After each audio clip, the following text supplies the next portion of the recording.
Kepada para peserta daurah umroh, gimana? Masih semangat ya? Meskipun panas. Baiklah, kepada para peserta kami mohon untuk menempati tempat dengan nyaman sebelum kami mulai.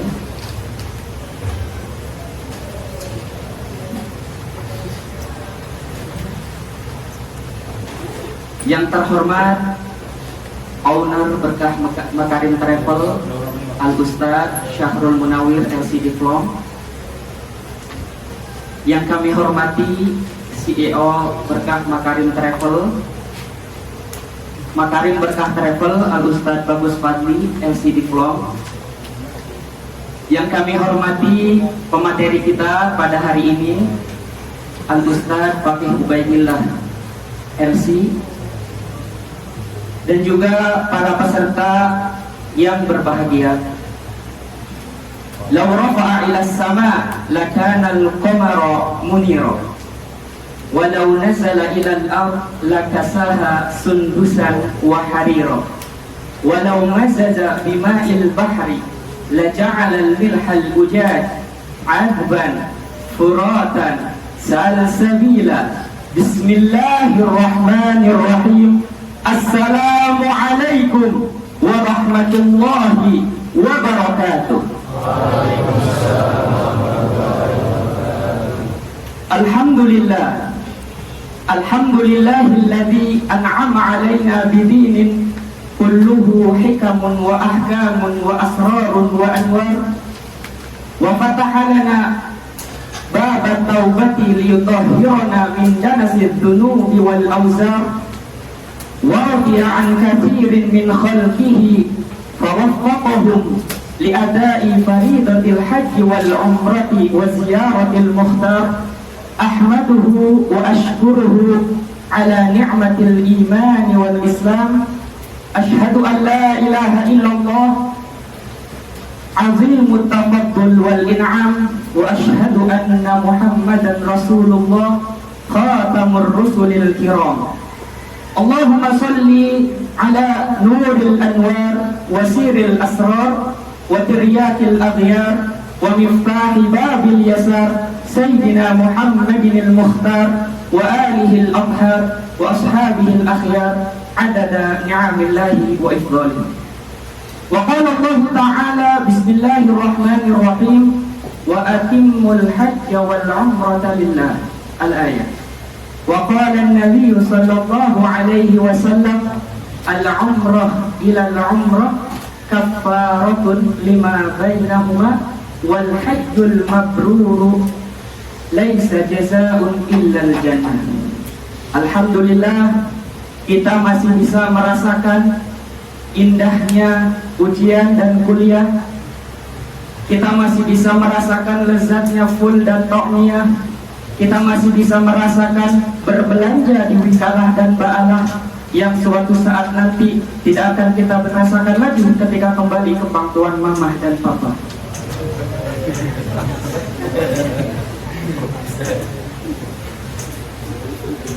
Salawat dan salam marilah kita haturkan kepada manusia yang agung, yang keagungannya diagungkan oleh Yang Maha Agung, kepada manusia yang sempurna, yang kesempurnaannya disempurnakan oleh Yang Maha Sempurna, kepada manusia yang mulia, yang kemuliaannya dimuliakan oleh Yang Maha Mulia. Beliau adalah Rasulullah Sallallahu Alaihi Wasallam. Sallu ala Sayyidina Muhammad Sallallahu Alaihi Wasallam. Baiklah para hadirin yang berbahagia, untuk keberkahan acara kita pada hari ini, marilah kita sama-sama membacakan ayat Al-Basmalah. Bismillahirrahmanirrahim. Qala Allah Ta'ala Bismillahirrahmanirrahim. Wa idza quri'al Qur'anu fastami'u lahu wa ansitu la'allakum turhamun. Acara selanjutnya dilanjutkan dengan pembacaan ayat suci Al-Qur'an yang akan dibacakan oleh Al-Ustaz Zikri. Kepadanya kami persilakan. Assalamualaikum. warahmatullahi wabarakatuh.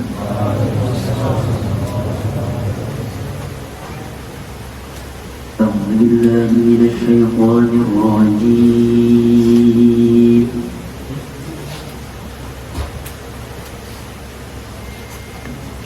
بسم الله الرحمن الرحيم.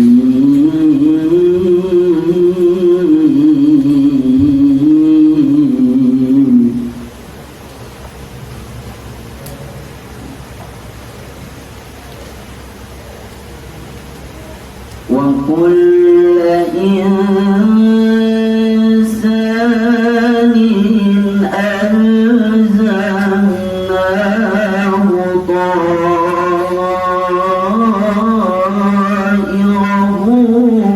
في عنقه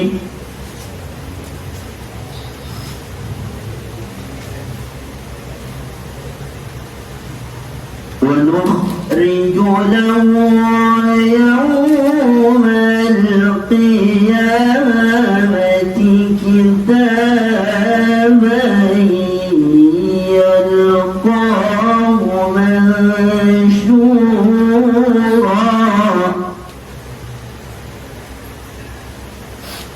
اقرأ كتابك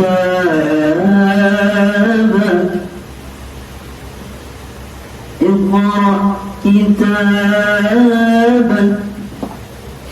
اقرأ كتابك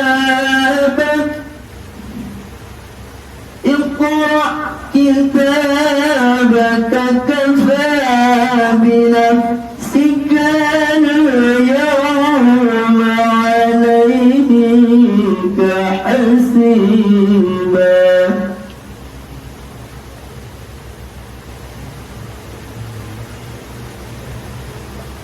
وكل إنسان ألزمناه طائره في عنقه ونخرج له يوم القيامة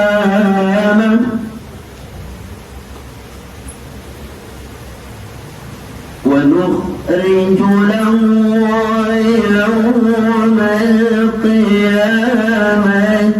كتابا يلقاه منشورا اقرأ كتابك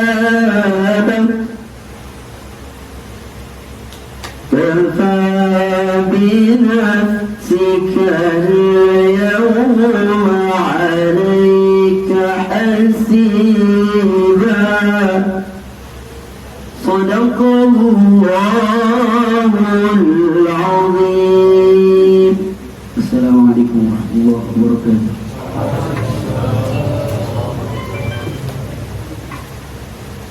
صدق الله العظيم وصدق رسوله الكريم ونحن على ذلك من الشاهدين والشاكرين walhamdulillahi rabbil alamin.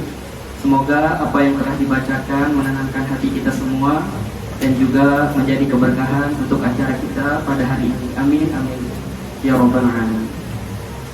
Baiklah para hadirin, selanjutnya kita akan mendengarkan sambutan dari CEO Makarim Berkah Travel yang akan disampaikan oleh Al-Ustaz Bagus Fadli LC Diplom. Kepadanya kami persilakan.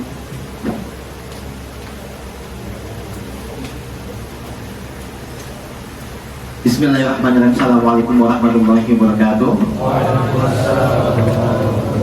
Alhamdulillahirabbil alamin wa bihi nasta'in wa ala umuri dunya waddin wassalatu wassalamu ala asyrofil anbiya'i wal mursalin habibina wa syafi'ina wa maulana Muhammadin sallallahu alaihi wasallam. Amma ba'du. Yang sama-sama kami hormati owner dari Makarim Berkah Travel, Al-Ustaz Syahrul Munawwir, yang saat ini keberadaannya sedang di Mekah, ya, sedang di Mekah karena beliau sedang melaksanakan tenaga musiman haji. Kemudian ya di sini yang kami hormati pemateri kita pada siang hari ini, sore hari ini, Al-Ustaz Fakih Ubaidillah Hamzah, ya, Masya Allah luar biasa, datang saat beliau sedang melaksanakan masa-masa ujian. Jadi beliau ini kemarin waktu itu kita bertemu di Asob ya, di sini di Asob ya, pada sholat Id ya. Setelah sholat Id kita ketemu tiba-tiba segala macam, nanti insya Allah siap saja, nanti kita waktunya saja. Ternyata ya saya pikir kayaknya masih lama deh, tamhidi orang-orang tamhidi ini akan ujian ya. Orang-orang S2 ini akan ujian, ternyata enggak, ternyata malah di awal-awal. Kita tadinya ingin mengadakan ya makarim edukasi berkah ya, edukasi umrah katakanlah. Edukasi umrah ingin kita sampaikan tadinya sebelum Idul Adha ya. Cuman melihat keadaan kondisi kawan-kawan semua itu melaksanakan ujian sebenarnya tidak mungkin karena emang masa itu masa ujian ya. Itu rasanya itu tidak mungkin, akhirnya kita undur sementara waktu hingga masuklah di saat ini yang tepat ya kawan-kawan semuanya ya. Ini edukasi umrah ini tidak hanya berjalan satu kali tapi berjalan selama 3 kali. Berjalannya di pertama kali itu ketika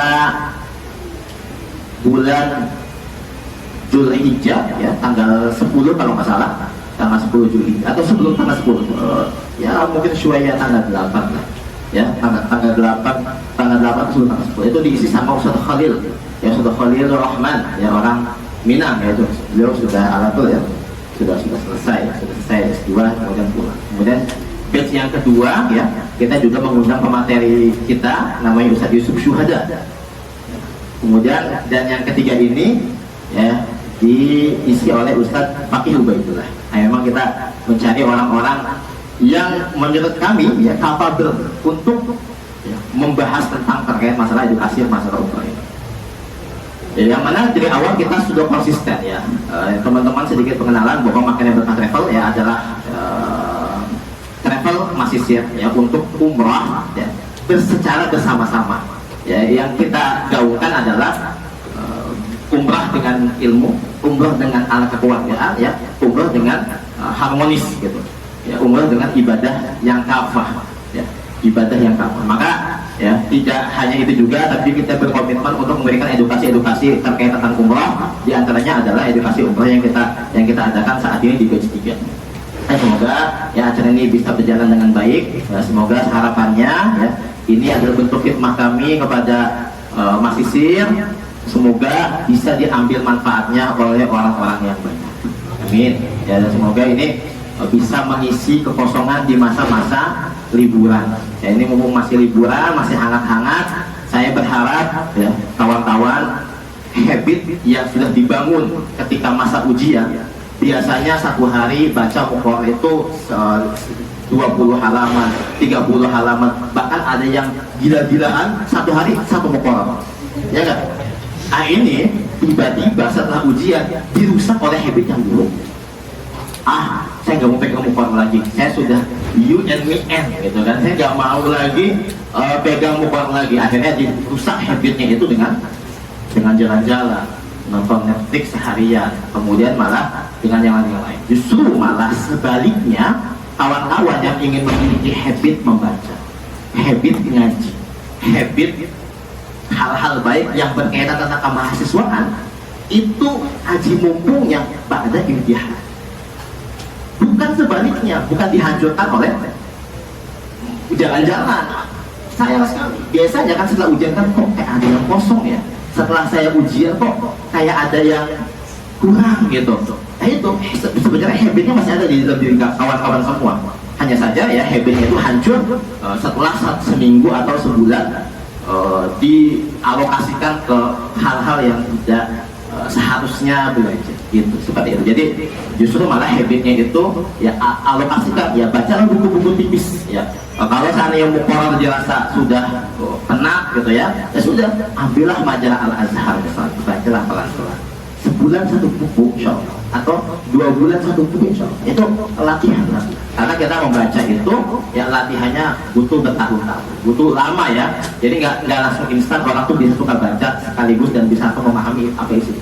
Alat pilihan ya, ini adalah di antara bagian dari mengisi kekosongan yang semoga bisa bermanfaat menjaga habit ini. Ya kawan-kawan ya, semoga habit yang baik ini dilanjutkan nanti setelah pulang dari sini ya. Jadi haji mumpung setelah ujian habitnya masih ada, maka alokasikan habit itu ke sesuatu yang baik, yaitu dengan belajar berkelanjutan. Ya syukur ala istimewakum. Ya terima kasih, cukup sekian. Nanti selanjutnya kita akan masuk ke pemateri. Assalamualaikum warahmatullahi wabarakatuh.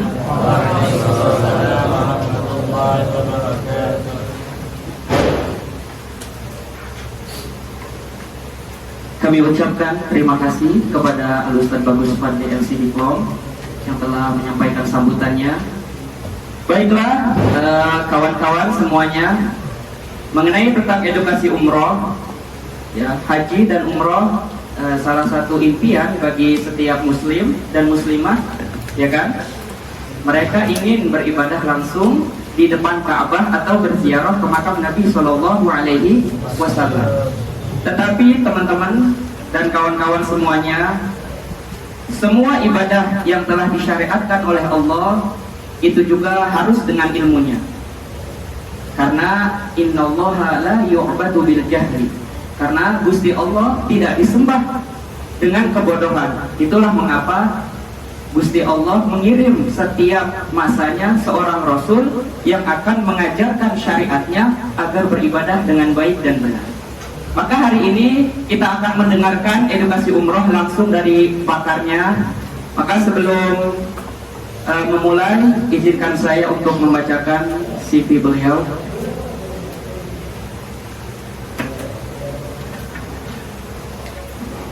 Untuk profil singkat pemateri kita pada hari ini, nama lengkap Al-Ustaz Fakih Ubaidillah Rozan LC, lahir di Surabaya tanggal 20 November. Kemudian saat ini beliau tinggal di Tangerang dan juga bergabung dengan kekeluargaan KPJ yaitu Jakarta, ya, sebagai founder dari Markas Fikih dan platform online edukasi fikih. Pendidikan beliau 2019 sampai 2023 S1 jurusan Syariah Islamiyah, Fakultas Syariah wal Qanun, Universitas Al-Azhar dengan predikat Mumtaz Ma'a Martabati Syaraf. Kemudian dari 2023 hingga saat ini beliau mengambil S2, ya, jurusan Ushulul Fiqh, kuliah di Rosat, kuliah Universitas Al-Azhar Kairo, Mesir. Selama di Mesir beliau bermulazamah dengan para masyaikh, dan ada 3 masyaikh yang selalu beliau mulazamah. Izinkan saya menyebutkan, ada Syekh Abdul Aziz Asy-Syihawi, kemudian ada Syekh Fauzi Konate, dan juga Syekh Mustafa Abdul Nabi. Kemudian pengalaman mengajar fikih di Madiabah Syekh Ismail Sodiq Al-Adawi. Kemudian mengajar nahwu, sorof, balaghah, mantiq, akidah, hadis, fikih, usul fiqh, qawaid fikih di Markas Hufaz Mutun Ruwaq Indonesia, Manhaj Ilmu dan lainnya. Prestasi Awail Asyarah, peringkat 10 terbaik selama tingkat 2, tingkat 3, tingkat 4 Fakultas Syariah Universitas Al-Azhar. Kemudian meraih penghargaan sebagai mahasiswa ideal dari Syariah Award tahun 2023. Ya, kita kasih tepuk tangan dulu untuk beliau. Baiklah, langsung saja teman-teman, karena teman-teman saya lihat wajahnya sudah tidak sabar ingin mendengarkan materi pada hari ini. Kepada Al-Ustaz Fakih Ubaidillah Rozan LC kami persilakan.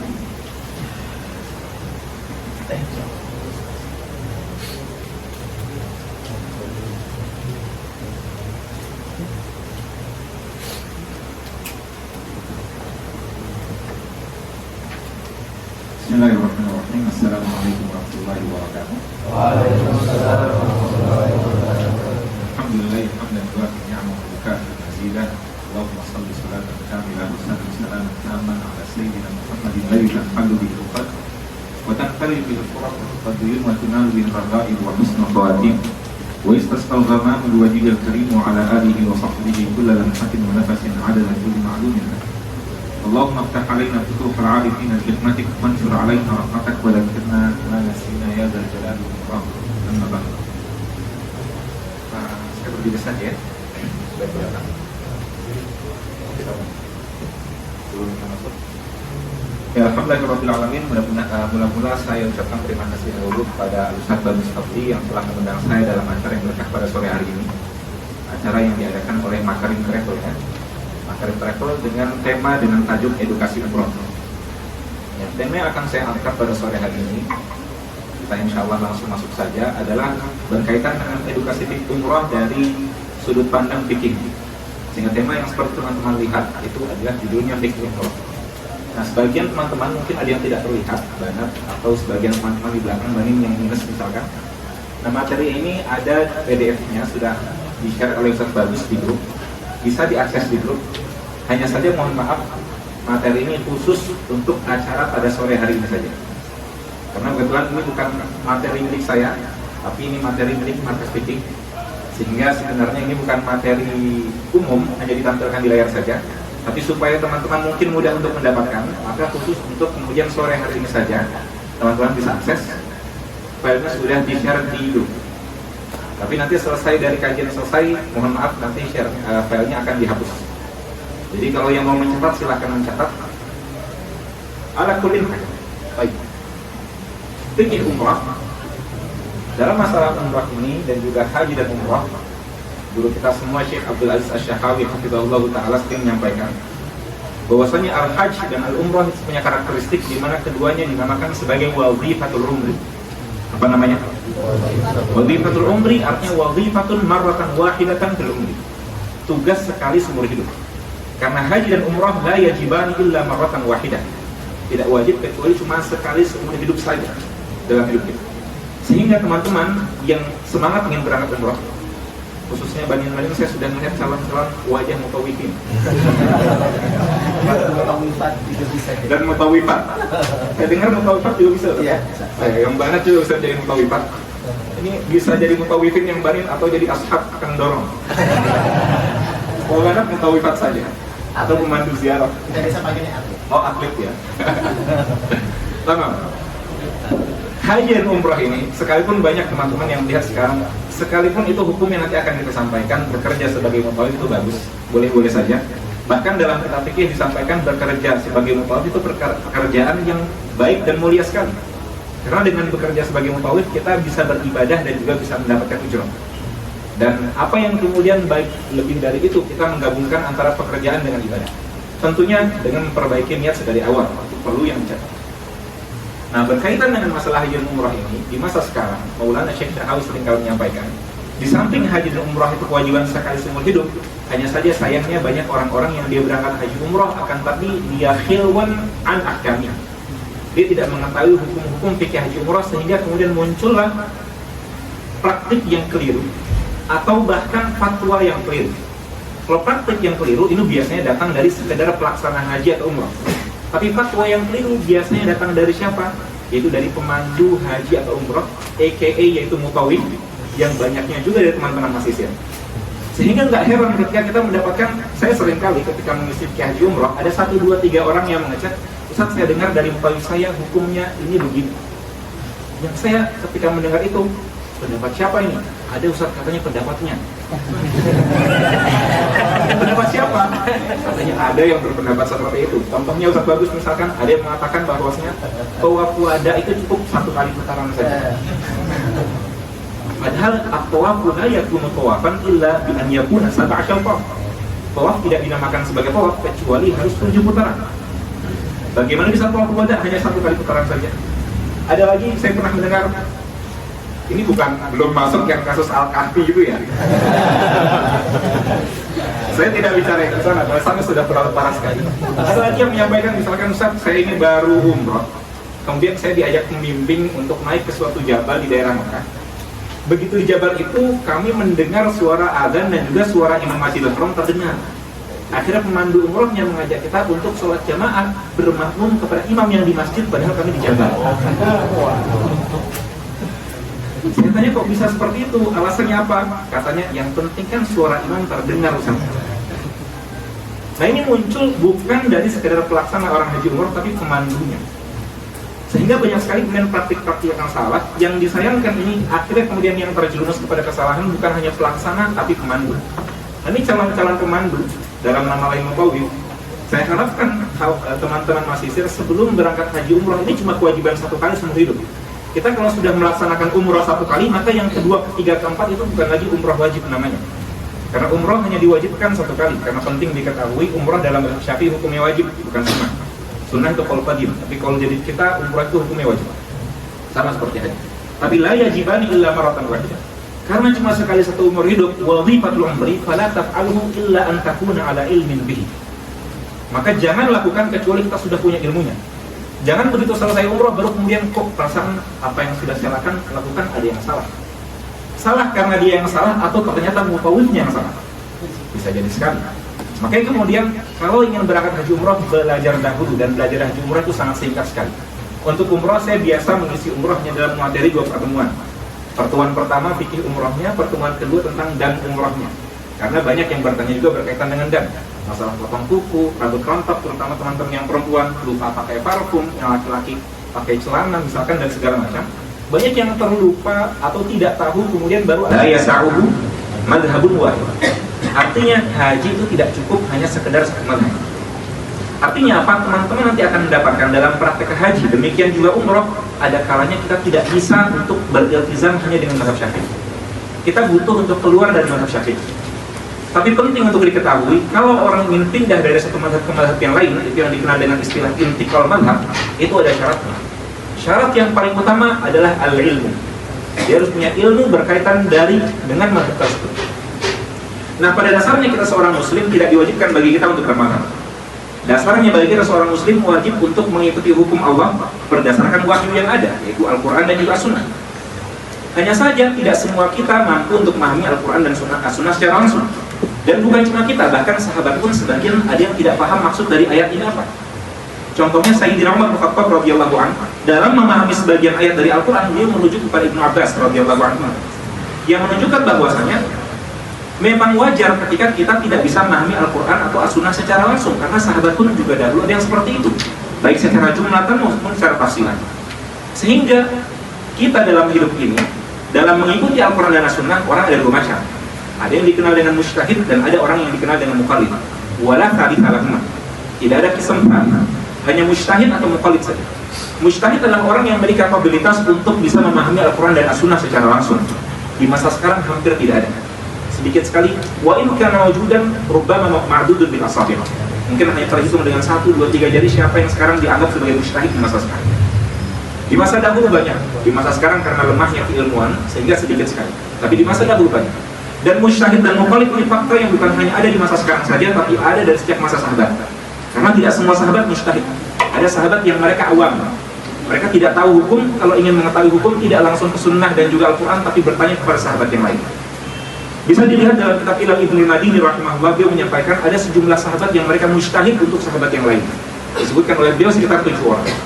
Nah, sahabat ada mujtahidnya, tabi'in juga ada mujtahidnya, sampai kemudian muncullah mujtahid yang besar di masa tabi'in dan tabi'in yang punya murid banyak, yang kemudian dikenal dengan Imam 4, yaitu Imam Abu Hanifah, Imam Malik, Imam Syafi'i, dan Imam Ahmad bin Hanbal rahimahullah. Kemudian murid-murid mereka menyebarkan mazhab mereka sampai kemudian di masa sekarang adalah 4 mazhab. Jadi pertanyaan, mengapa kita mengikuti 4 mazhab, salah satunya mazhab Syafi'i? Karena yang tertulis adalah mazhab mereka. Kalau ada pertanyaan, boleh nggak Ustaz saya mengikuti mazhabnya Ibnu Umar? Boleh nggak saya mengikuti mazhabnya Ibnu Abbas? Di antara mazhab Ibnu Abbas, kalau sembelih kurban tidak harus dengan menggunakan ayam, tidak harus menggunakan kambing atau sapi atau unta, tapi boleh menggunakan ayam. Itu disebutkan Al-Imam Al-Bajuri rahimahullah dalam Hasyiyah beliau. Boleh nggak saya mengikuti Ibnu Abbas dalam hal tersebut? Ada lagi, Ustaz saya dapatkan di dalam satu kitab, ada sebagian sahabat yang menyebutkan bahwasanya kalau puasa, sahur itu masih boleh sampai terakhir ketika syuruk. Jadi subuh masih boleh, bukan adzan subuh bahkan ini mengatakan, tapi subuh masih boleh. Udah matahari kelihatan cerah-cerahnya boleh. Kapan terakhirnya? Ketika syuruk, baru kemudian berhenti waktu sahur. Ini ada kutipannya. Apakah kemudian boleh kita mengikuti mazhabnya sahabat? Jawabannya tidak boleh kita mengikuti mazhab sahabat. Kenapa? Bukannya as-sahabatu ajallu wa afdalu ilman minal a'immatil arba'ati? Haqqan wa qat'an. Tentu pasti mereka lebih baik daripada 4 mazhab. Tapi mengapa kita mengikuti mazhab imam yang 4 bukan mengikuti mazhab sahabat? Jawabannya sangat singkat, li'anna madhhabahum ghairu mudawwan.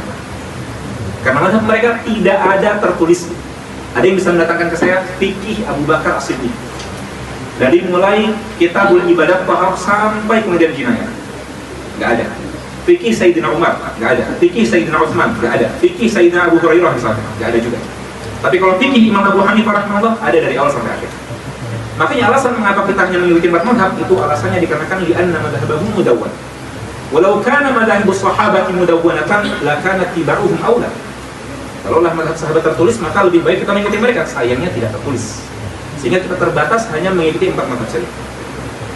Apakah kita harus mengikuti salah satu tertentu? Tidak harus. Kenapa kita madhab Syafi'i? Karena kebetulan kita di Indonesia. Itu jawaban singkat. Sehingga sebenarnya nanti teman-teman kalau melihat di PPT yang ada, yang kita pelajari dasarnya fikih Syafi'i. Kenapa tidak madhab yang lain? Karena liyakunal ilmu membabitan. Alasnya singkat saja supaya ilmu kita rapi.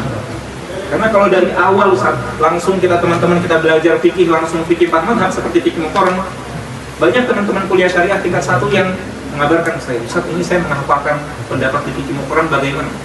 Satu masalah khilafnya ada 4. Al-qaulul awal, al-qaulul tsani, al-qaulul tsalits, al-qaulul rabi'. Bagaimana cara ngapalnya? Saya cuma hafal ada 4 aqwal tapi qaulnya ini siapa saya nggak tahu.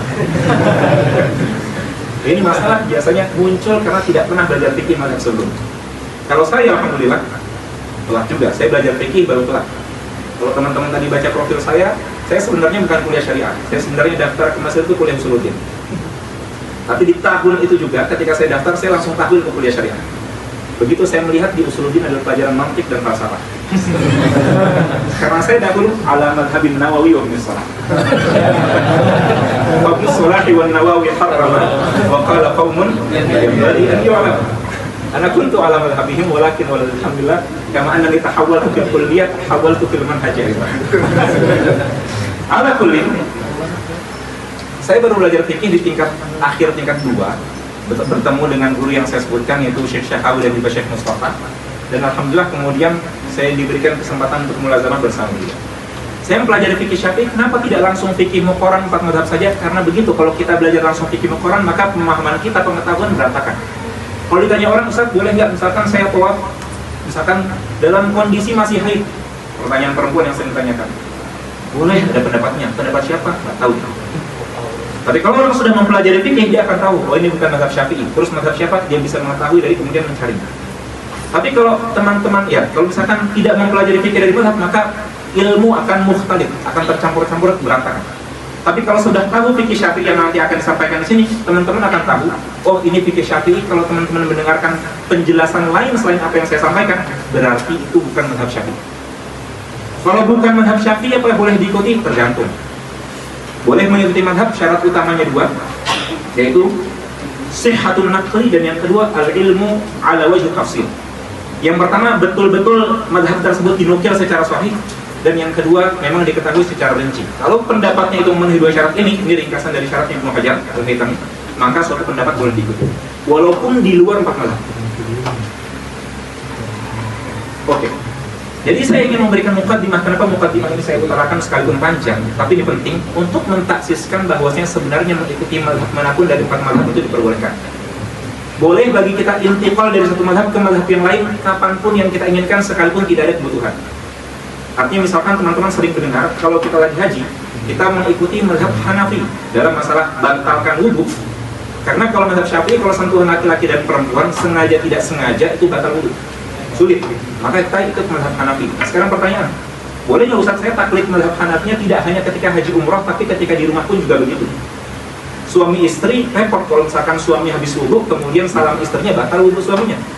Atas bagaimana? Boleh nggak kami taklid mazhab Hanafi? Boleh. Syaratnya apa? Al-ilmu. Yang penting kamu tahu bagaimana cara mazhab Hanafi dalam bab wudu. Jadi boleh saja kita untuk taklid mazhab manapun dengan syarat yang penting kita punya ilmunya. Jadi kita mau taklid mazhab Hanafi boleh, taklid mazhab Maliki boleh. Karena kenapa? Karena asalnya tidak ada kewajiban untuk mengikuti salah satu mazhab. Yang penting mengikuti ahkam Quran dan Sunnah sesuai dengan pendapat mujtahid, dan di antara mujtahid yang mutabar adalah 4 mazhab yang ada. Sehingga teman-teman di sini yang dipelajari hanya fikih Syafi'i, tapi kalau sulit sekali saya akan datangkan solusi dari mazhab lain. Seperti misalkan tadi tawaf wanita haid, juga beberapa hukum lain yang nanti insya Allah akan sampai. Kita mulai. Umrah. Kita lanjut.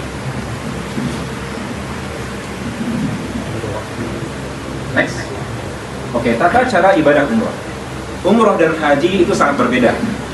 Kalau haji dilaksanakan paling minimal mungkin tanggal 8, 9, 10, 11, 12. Biasanya haji dilaksanakan dalam waktu 5 hari.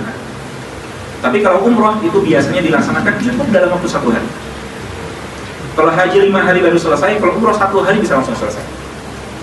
Bagaimana tata cara umroh? Kita gambarkan dengan mudah dahulu. Yang pertama kali kita lakukan, di sini saya mengambil foto dari salah satu rasul. Pertama yang kita lakukan adalah ihram dahulu, bukan miqat ya, tapi seharusnya ihram. Yang paling pertama kita lakukan adalah ihram. Gambarannya bagaimana? Gambarannya seperti ini. Teknis langsung saja. Saya yang pertama ihram, yang kedua tawaf, yang ketiga sa'i, yang keempat tahallul, selesai. Ini bisa selesai dalam waktu yang sangat singkat. Gambarannya bagaimana? Misalkan kita teman-teman dari Mesir berangkat dari Mesir. Sudah ihram di mana? Sudah ihram di Bandara Kairo. Jadi di Bandara Kairo itu sudah ihram. Apa itu ihram? Ihram banyak disalahpahami, ihram menggunakan pakaian ihram. Bukan. Ihram bukan menggunakan pakaian ihram. Al-ihram huwa niyah. Ihram adalah niat. Kalau kita mempelajari bab sholat, rukun pertama sholat itu niat. Nah itu, rukun pertama haji ihram yaitu niat, sama seperti dalam sholat. Jadi al-ihram itu niat, bukan cuma sekedar niat, tapi niatu dukhuli fil an-nusuk. Niat kita masuk ke dalam nusuk. Artinya dari sejak detik itu maka kita berpindah dari status halal menjadi status muhrim. Maka mengapa dinamakan sebagai ihram? Karena li'annahu ja'ala syakhsa min kaunihi halalan ila kaunihi muhriman. Menjadikan seseorang yang awalnya halal dan juga muhrim. Status orang itu ada 2 macam, ada halal dan ada muhrim. Kita semua sekarang namanya halal. Halal artinya apa? Halal tidak diharamkan atasnya apa yang diharamkan oleh orang yang muhrim. Aina satallah labbaik Allahumma labbaik. Oke. Begitu saya talbiyah itu sudah pakai kain ihram, kemudian sudah niat juga, sampai kemudian ke bandara Jeddah. Saya ke bandara Jeddah kemudian langsung bisa naik kereta, bisa naik taksi, berangkat ke Makkah. Sampai ke Makkah, apa yang saya lakukan? Langsung, karena sudah ihram, maka saya sudah muhrim umrah, maka saya langsung masuk ke Masjidil Haram untuk melaksanakan tawaf. Jadi datang masuk ke Mekah langsung tawaf. Anggaplah saya datang ke Mekah sampai misalkan jam 9 pagi. Saya tawaf, apa itu tawaf? Itu mengitari Ka'bah sebanyak 7 kali. Selesai saya tawaf, saya langsung kemudian sa'i. Amalan yang ketiga itu sa'i. Tawaf mungkin butuh waktu sekitar 1 jam. Kemudian setelah tawaf, maka masuk jam 10, saya kemudian sa'i. Sa'i juga sama, anggaplah bisa mengambil waktu 1 jam. Maka jam 11 saya sudah selesai. Sa'i mulai dari Safa dan kemudian berakhir di Marwah. Setelah selesai sa'i, Safa dan Marwah, apa yang saya lakukan terakhir bercukur. Bercukur bisa dilaksanakan sendiri, bisa dilaksanakan oleh orang lain, bebas. Kita bawa gunting sendiri, potong, mau dicabut juga boleh, minimal 3 helai rambut. Dengan itu, maka sudah selesailah ibadah umroh seseorang. Sehingga anggaplah dia datang jam 9, selesai tawaf jam 10, selesai sa'i jam 11, langsung di tempat sa'i dia cukur, maka jam 11 itu dia sudah kembali menjadi halal. Dan dianggap sudah selesai dari umroh. Sehingga umroh bisa dilaksanakan dalam waktu hanya berapa jam? 2 jam saja. Tulisan bagus. Saya takut kecepatan Ustaz. Lari nggak itu Ustaz kalau 2 jam? Rasin. Itu malah santai. Oh itu banyak. Santai. Nah itu biasanya 40 menit. Kalau sendiri. Kalau tawaf? Kalau tawaf ya 1 jam. Oke jam. Jadi dalam waktu 2 jam kita bisa selesai melaksanakan umroh. Jadi umroh singkat sekali. Tidak yang dipikirkan teman-teman, karena kebanyakan kita belajar umrohnya sama haji, sehingga akhirnya tercampur-campur. Ada mabit di Mina, mabit di Muzdalifah, itu semua nggak ada. Saya pernah dengar ada yang cerita, setelah umroh kita kapan ke Minanya gitu. Nggak ada. Dia udah nggak sabar lempar jamroh. Itu adalah praktek umroh dasarnya. Sehingga yang dilakukan dalam umroh setelah ihram itu hanya 3 hal. Yaitu apa? Tawaf, sa'i, cukur. Apa? Tawaf, sa'i, cukur. Jadi amalan umroh setelah kita ihram hanya 3 saja, tawaf, sa'i, cukur. Singkat. Next. Yang kejauhan bisa melihat PDF-nya ya. Nah ini gambaran daerah Mekah. Nah perlu untuk dipahami bahwasanya dalam masalah ihram umroh punya waktunya kapan bebas, tidak ada batasan sekali, kapanpun kita untuk melaksanakan ihram umroh. Beda dengan ihram haji harus di bulan haji, yaitu Dzulqa'dah, Dzulhijjah, Syawal, Dzulqa'dah dan juga awal Dzulhijjah. Tapi kalau ihram umroh kapanpun yang diinginkan, saya detik ini juga bisa saya ihram umroh di sini. Karena ihram umroh tidak ada batasan, kita memulai tempatnya awalnya Misalkan saya seperti di sini, saya bisa ihram umroh. Tapi repot, saya masih pakai baju ini dan belum punya tiketnya. Jadi saya bisa saja di sini, nawaitul umrah wa haramtu biha lillahi ta'ala, maka saya dianggap muhrim umrah dari sekarang. Nah, hanya saja secara umum orang dalam masalah ihram, tempat ihram umrah itu bagaimana? Sama seperti bab haji, orang ada 3 orang, nanti akan kita jelaskan. Kita yang tinggal di luar daerah hijau ini dinamakan sebagai afaqi. Apa namanya? Afaqi adalah orang yang tinggal di afaq, yaitu di penjuru dunia. Nah, orang yang tinggal di daerah hijau itu dinamakan sebagai miqati. Apa namanya? Miqati. Itu yang kedua. Yang ketiga, orang yang tinggal di Makkah, maka namanya apa? Orang yang tinggal di Makkah? Maki. Orang yang tinggal di Makkah namanya Maki. Nah, bagi kita yang afaqi, kalau kita ingin ihram, pertanyaan kita kepikiran umrah itu dari mana? Sekarang di Mesir kita kepikiran ingin umrah. Maka syaratnya kita boleh ihram di tempat manapun, tapi tidak boleh melewati daerah ini dalam kondisi belum berihram. Karena Nabi SAW sudah menentukan daerah-daerah inilah daerah maksimal terakhir bagi orang untuk ihram. Yaitu mana saja? Ada paling atas Dzulhulaifah yang di sini sekarang disebut Bir Ali. Kemudian ada Zatul Irqim, Qarnul Manazil, Yalamlam, dan juga di sini ada Juhfah. Ada beberapa tempat? 1, 2, 3, 4, 5. 5 tempat yang sudah ditentukan oleh Nabi. 4-nya nas, tapi 1-nya ijtihad dari sahabat. 5 tempat ini yang sudah ditentukan untuk sebagai tempat ihram. Tapi ada banyak kesalahpahaman menganggap bahwa ihram harus di 5 tempat ini. Ini keliru. Ihram boleh sebelum 5 tempat ini. Yang tidak boleh melewati 5 tempat ini dalam kondisi belum ihram. Jadi al-wajib bukan al-ihramu minal miqat, tapi al-wajibu adamu mujawazatil miqati bila ihram. Saya ulangi, al-wajibu adamu mujawazatil miqati bila ihram. Yang wajib tidak boleh melewati daerah ini dalam kondisi belum ihram. Contoh seperti misalkan dari mana? Dia dari Mesir ingin umrah tapi ternyata haid. Akhirnya apa yang dilakukan? Dia datang dari Mesir, kemudian ke Jeddah, datang ke Makkah dalam kondisi belum ihram. Begitu haidnya selesai, dia baru kemudian ihram. Ini hukumnya haram dan wajib. Karena kenapa? Karena dia telah meninggalkan salah satu kewajiban umrah, yaitu tidak melewati miqat dalam kondisi belum berihram. Wadih hadza? Nah, apakah seperti itu? Ustaz, bagaimana Ustaz? Tapi kan saya tinggal di Mekah dulu, berarti saya Makki dong.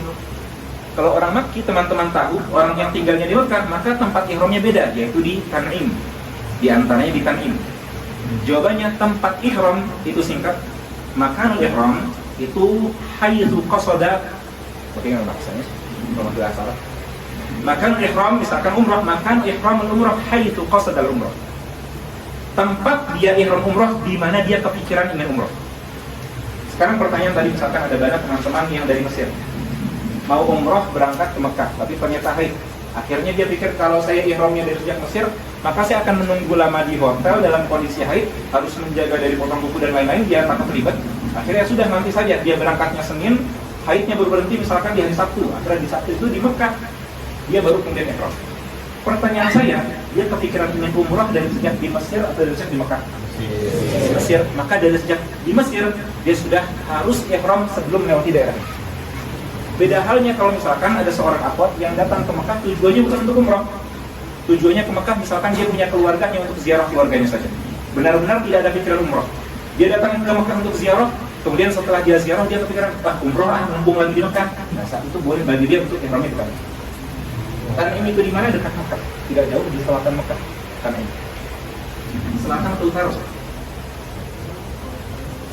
Selatan atau utara? Tidak pernah coba. Tamam, nanti mungkin ada petanya ya. Ada peta mungkin. Oke, kita lanjut next. Waktu saya sampai berapa? Bosan. Yang saya bisa juga. Oke, boleh dilanjutkan amalan umrah. Next. Okay. Amalan umrah yang tadi saya sebutkan itu amalan dasar umrah, yaitu setelah kita ihram, tawaf, sa'i dan ifad. Tapi sebenarnya amalan umrah demikian juga haji itu kalau kita klasifikasikan akan menjadi 3. Beda halnya dengan sholat. Kalau sholat, amalan sholat hanya 2, rukun, sunnah. Amalan puasa juga hanya begitu, rukun dan sunnah. Tapi dalam masalah haji dan umrah, amalan ada 3. Ada rukun, ada wajib, dan juga ada sunnah. Rukun dan wajib dalam mazhab Syafi'i selain dalam masalah haji dan umrah mutaradifan. Jadi ar-ruknu wal wajibu mutaradifan illa fi babil haji wal umrah. Kecuali dalam bab haji dan umrah rukun dan wajib itu berbeda. Apa perbedaan ketiganya? Rukun, wajib, dan juga sunnah. Ini penting untuk kemudian mengklasifikasikan apakah amalan ini itu termasuk wajib atau sunnah. Kita lihat. Rukun jika tidak dilaksanakan maka umrah tidak sah. Jika tidak dilaksanakan maka umrah tidak sah. Sedangkan wajib jika tidak dilaksanakan dua hal, haram akan tetapi umrah tetap sah. Qaid haram ini penting sekali karena banyak orang yang mengira wajib ini ya sudah ditinggalkan pun kita umrahnya tetap sah. Dia melupakan bahwa tarku wajibin haram. Meninggalkan kewajiban itu hukumnya haram sekalipun umrahnya tetap sah. Contoh misalkan wajib dalam umrah hanya satu saja, yaitu adamul mujawazatil miqat bila ihram. Itu satu-satunya wajib dalam umrah. Beda dengan haji, wajibatnya banyak. Seperti melempar jamrah, mabit di Mina, mabit di Musdalifah, itu semua hukumnya wajib. Kalau ditinggalkan, ada yang bilang begini. Ada salah satu ustadz yang berfatwa seperti ini.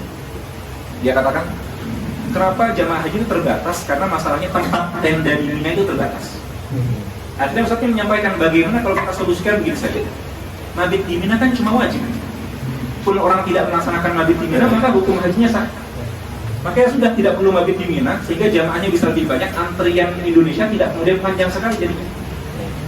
Nah, ustaz ini hanya melihat sisi wajib kalau ditinggalkan umrah atau haji tetap sah. Tapi lupa bahwasanya kalau wajib dilaksanakan secara amdan qasdan maka hukumnya haram.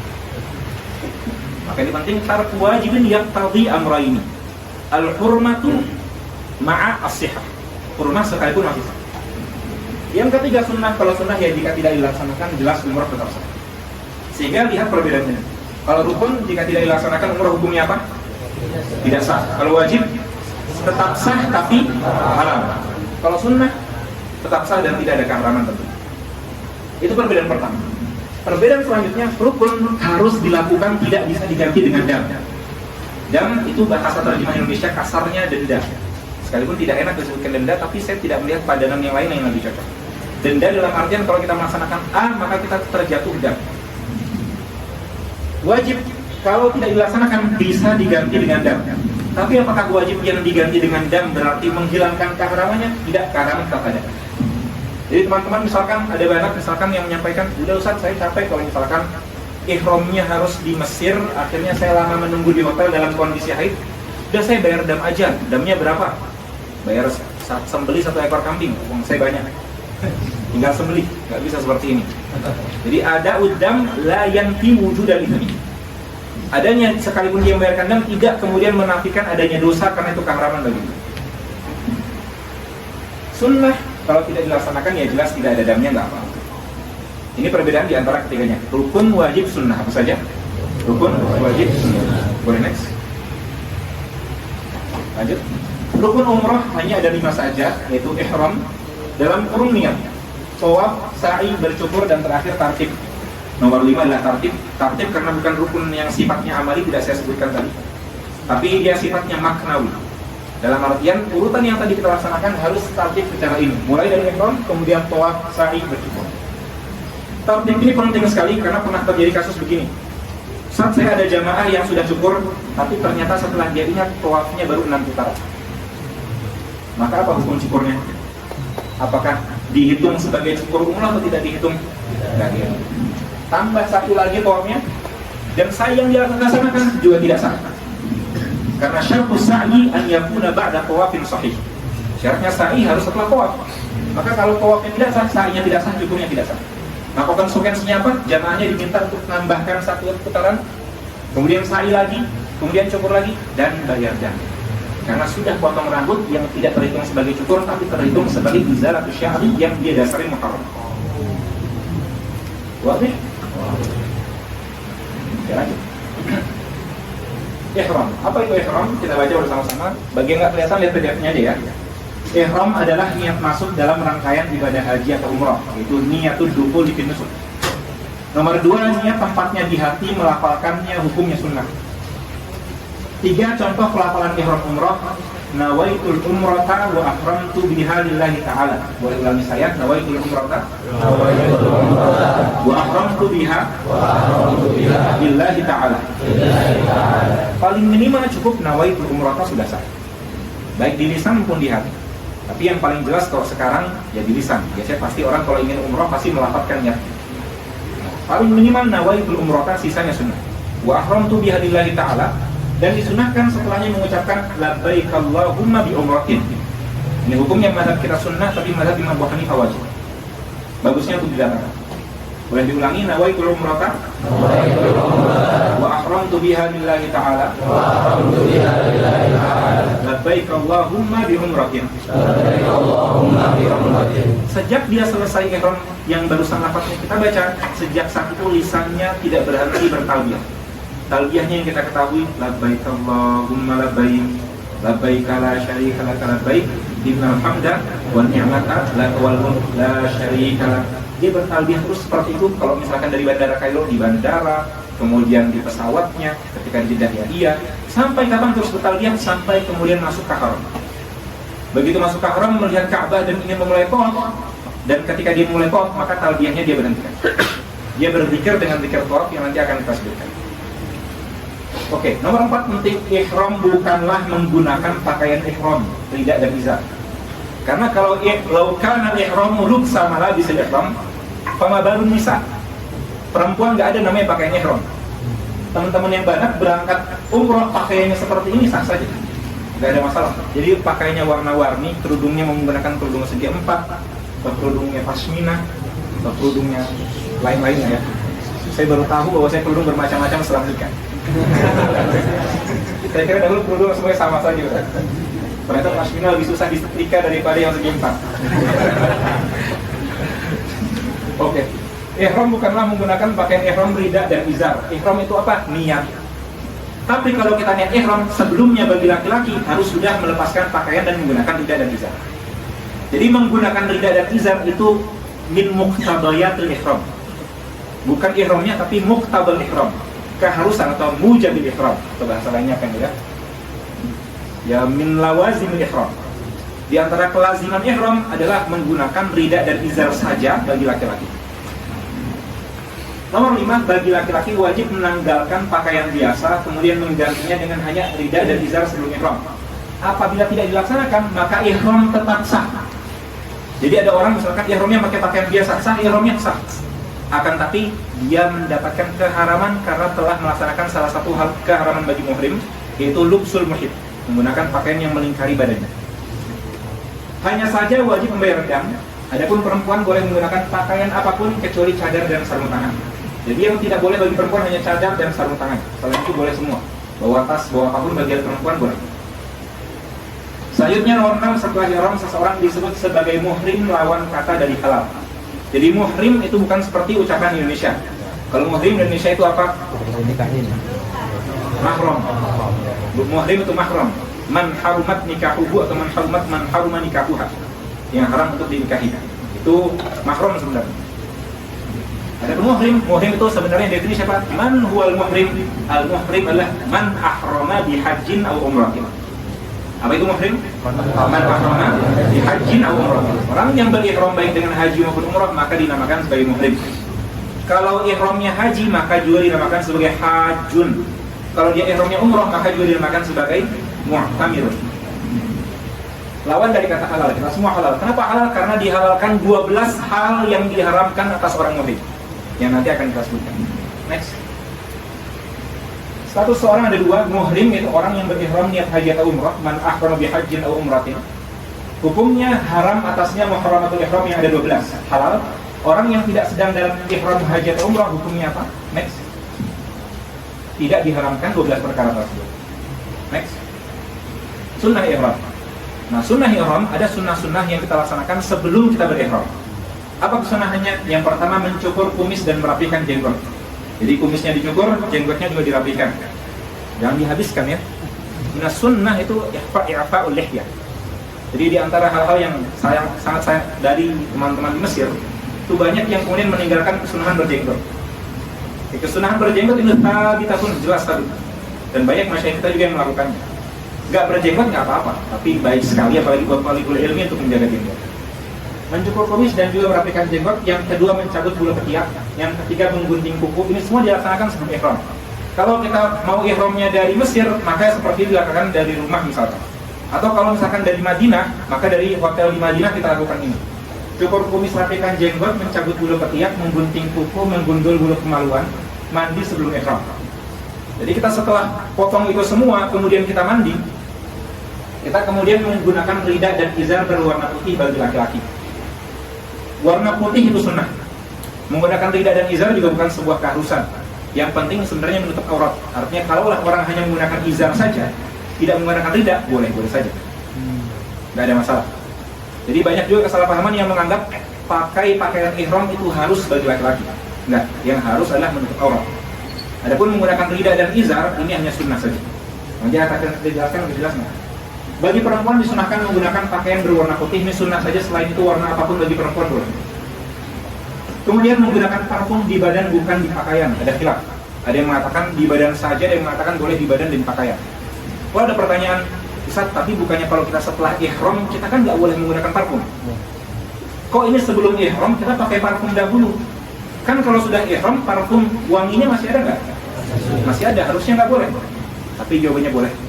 Karena kita punya kaidah fikih yang mengatakan yuhtafaru fid dawami ma la yuhtafaru fil ibtida. Yuhtafaru fid dawami ma la yuhtafaru fil ibtida. Dimaafkan kalau meneruskan sesuatu yang sebelumnya sudah terjadi. Apa yang tidak dimaafkan kalau dia memulai. Kalau dia sudah ihram dia pakai parfum, ini nggak boleh. Tapi kalau pakai parfumnya sebelum ihram sekalipun wanginya masih ada, ini boleh. Karena kaidah fikihnya yuhtafaru fid dawam ma la yuhtafaru fil ibtida. Oke, menggunakan parfum di badan bukan di pakaian. Kemudian yang ke-8 menggunakan 2 sandal. Ini bagi laki-laki. Tidak boleh menggunakan sepatu. Kalau perempuan boleh menggunakan sepatu.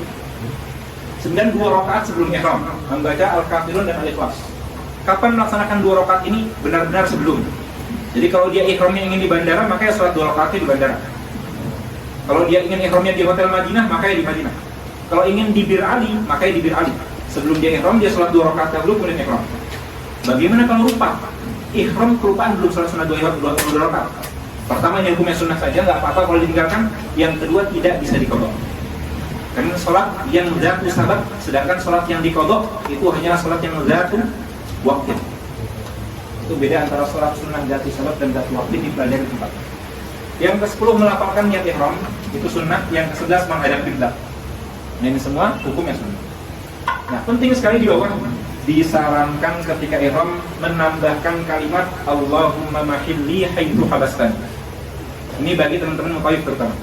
Kalau lagi bawa jamaahnya banyak kakek-kakek, banyak yang tua-tua, maka setelah mereka mengucapkan kalimat ihram, nawaitul umrata wa ahramtu biha lillahi ta'ala labbaik Allahumma bi umrah, tambahkan setelahnya Allahumma mahilli haitsu habastani.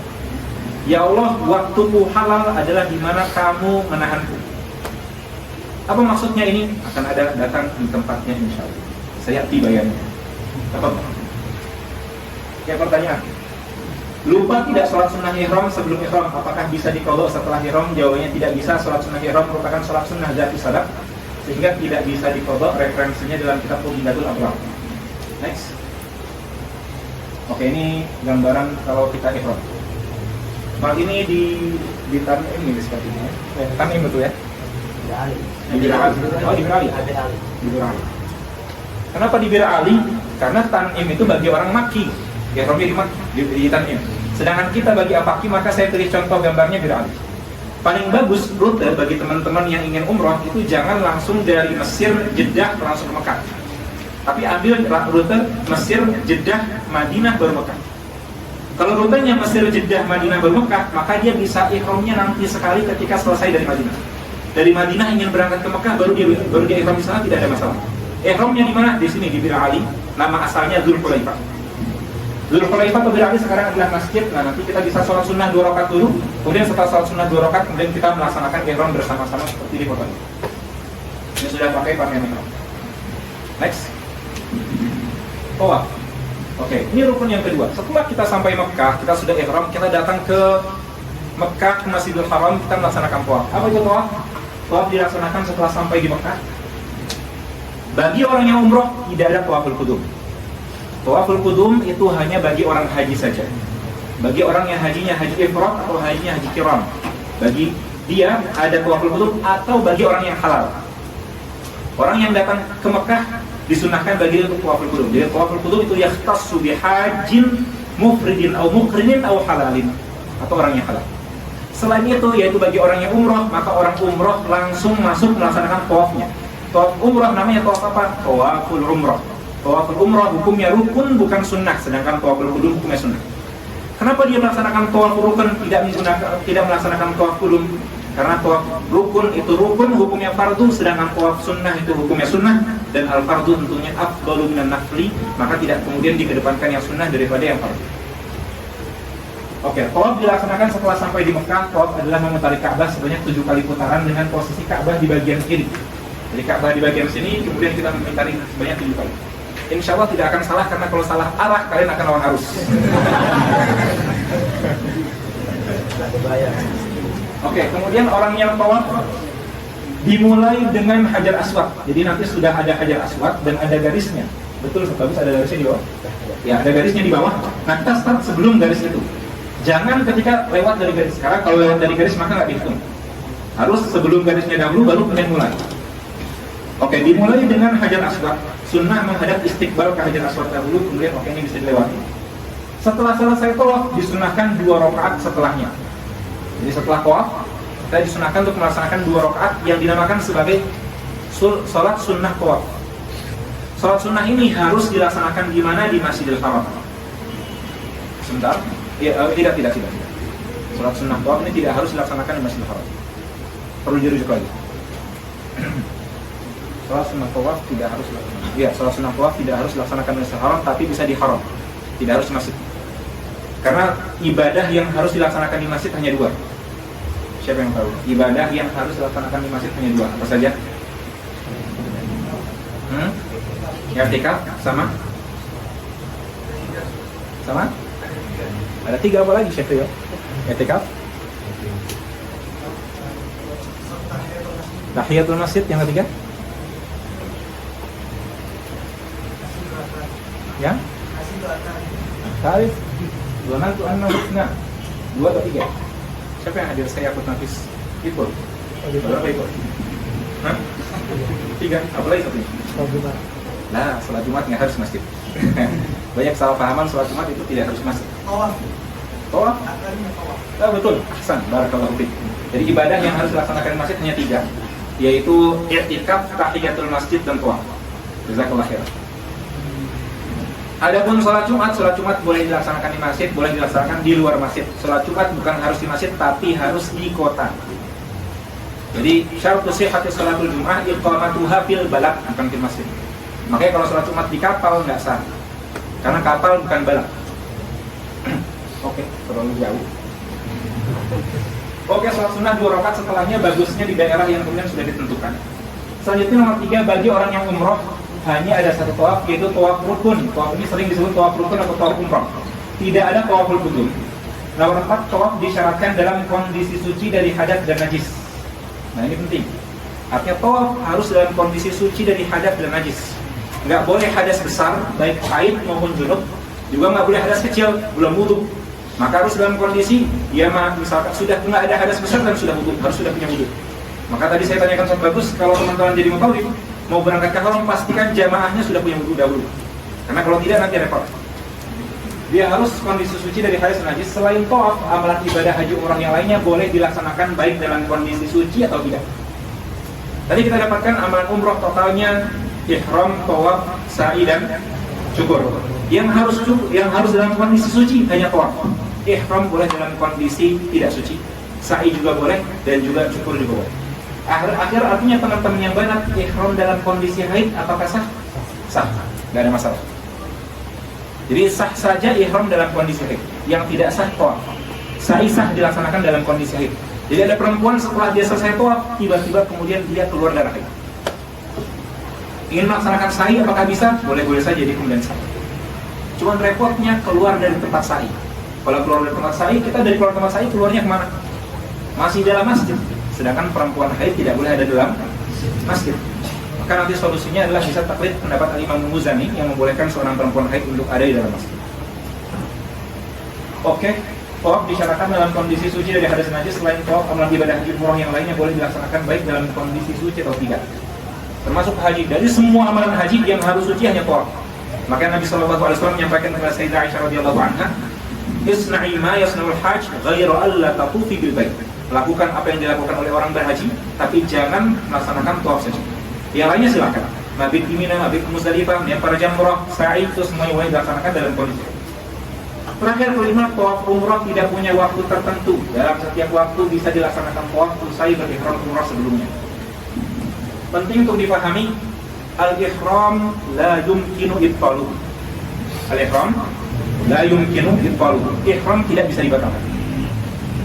Ihram artinya haji atau umrah tidak bisa dibatalkan. Sholat bisa nggak dibatalkan? Bisa. Orang sholat dengan misalkan dia ngomong sengaja, maka batal sholatnya. Puasa bisa nggak dibatalkan? Bisa. Sengaja makan, batal puasanya di siang hari. Tapi haji dan umrah nggak bisa dibatalkan. Orang kalau sudah ihram haji, maka selamanya dia akan ihram haji sampai kapan? Sampai dia tahallul. Maka dia berubah menjadi muhrim, menjadi halal. Kalau tidak tahallul, maka seseorang selamanya akan jadi muhrim. Walau kana majitan, walau mata. Karena al-ihram bahkan la yaqtulu bil mauti. Tidak batal dengan kematian. Orang yang meninggal dalam kondisi masih muhrim haji atau umrah, maka ketika dimandikan, maka mandikannya tidak boleh menggunakan sabun. Ketika dikafani yang laki-laki, kepalanya tidak boleh ditutup. Yang perempuan wajahnya tidak boleh ditutup. Kemudian kalau digunakan wewangian, nggak boleh menggunakan parfum. Nggak boleh menggunakan parfum karena dia statusnya masih dianggap muhrim. Karena dalam hadis Nabi SAW dia mengatakan, yub'atu yaumal qiyamati mulabbiyan. Orang yang meninggal dalam kondisi haji dan umrah maka akan dibangkitkan pada hari kiamat dalam kondisi masih bertalbiyah. Labbaik Allahumma labbaik. Ila. Jadi ihram la yumkin ibtaluhu. Artinya kalau teman-teman sudah ihram umrah sampai Mekah, maka harus kemudian menyelesaikan amalan umrah untuk supaya tahallul. Karena tahallul umrah caranya cuma satu. Yaitu apa? Itmamu a'malil umrah. Apa caranya? Itmamu a'malil umrah. Menyempurnakan, menyelesaikan amalan umrah. Hanya satu cara itu saja untuk lepas dari ihram umrah.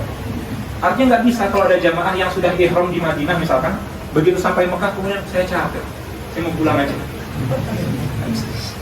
Kalau dia pulang ke Indonesia, maka dia pulang dalam kondisi masih dianggap sebagai muhrim. Maka dia ingin sholat Jumat potong kukunya, haram. Dia potong rambutnya, haram. Dia kemudian bersenggama dengan istrinya, haram. Bukan cuma haram, bahkan wajib dam. Tanpa dia rasakan 1 tahun, 2 tahun, 3 tahun, dia baru belajar, oh ternyata kemarin saya masih muhrim. Berarti 3 tahun dia dianggap sebagai muhrim, berdosa, dan wajib dam atas yang dilakukan selama 3 tahun. Oke. Nah ini makanya tugas mutawifin untuk memastikan bahwa jamaahnya benar-benar melaksanakan apa yang diharuskan. Bagaimana Ustaz kalau sakit? Ya ditunggu sampai sembuh. Begitu dia sembuh, kemudian atau tidak harus tunggu sampai sembuh, didorong. Ini banyak yang siap insya Allah. Kalau sakit dia nggak bisa bergerak, ya digendong, ditaruh, didorong, dorong tawaf, dorong sa'i, cukur rambutnya, selesai. Umroh hanya singkat sekali. Jadi kalau sudah terlanjur ihram harus disempurnakan. Penting. Kalau ditinggal belum selesai, maka dia masih muhrim. Karena al-ihram la yumkinu ibtaluhu, la yutasawwar ibtaluhu illa bi syai'in wahid, ala wa huwa riddah saja. Kalau dia murtad maka batal ihram. Cuma itu saja. Wal iyadu billah. Dia nggak mungkin orang sengaja murtad supaya selesai ihram. La yutasawwar ibtalul ihram atau butlan ihram illa bi riddati faqat. Hanya cuma riddah. Jima pun tidak membatalkan ihram. Lanjut.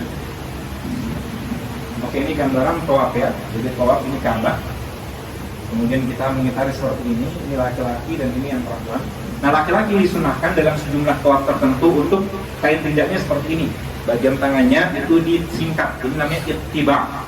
Hamzah, dha, ta, ba, alif, ain. Ittiba'.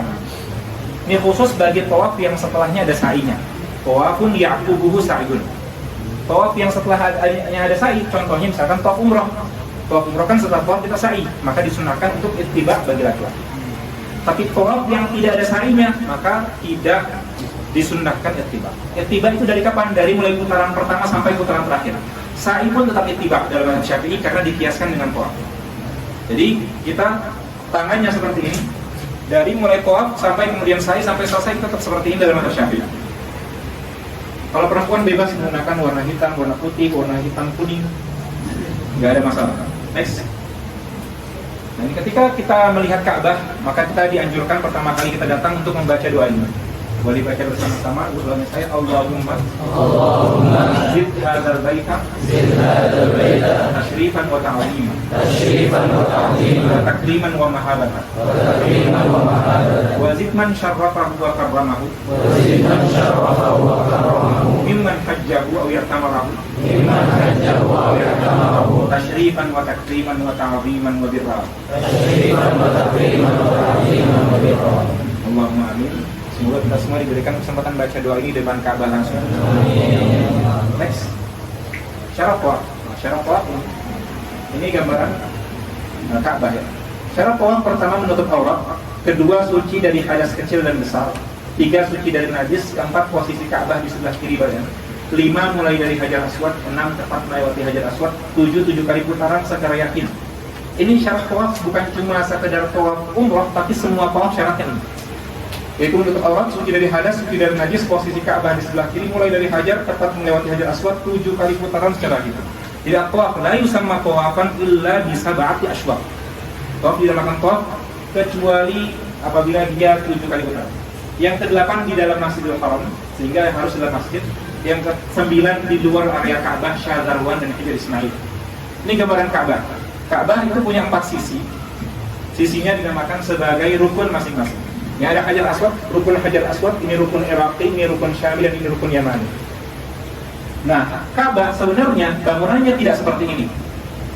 Ka'bah sebenarnya lebih besar dari ini. Dimana Ka'bah sebenarnya bagian di sininya itu sebenarnya lebih panjang sampai ke sini. Oleh karena itu nggak boleh bagi kita atau nggak sah bagi kita untuk tawaf masuk ke dalam bagian dalam sini.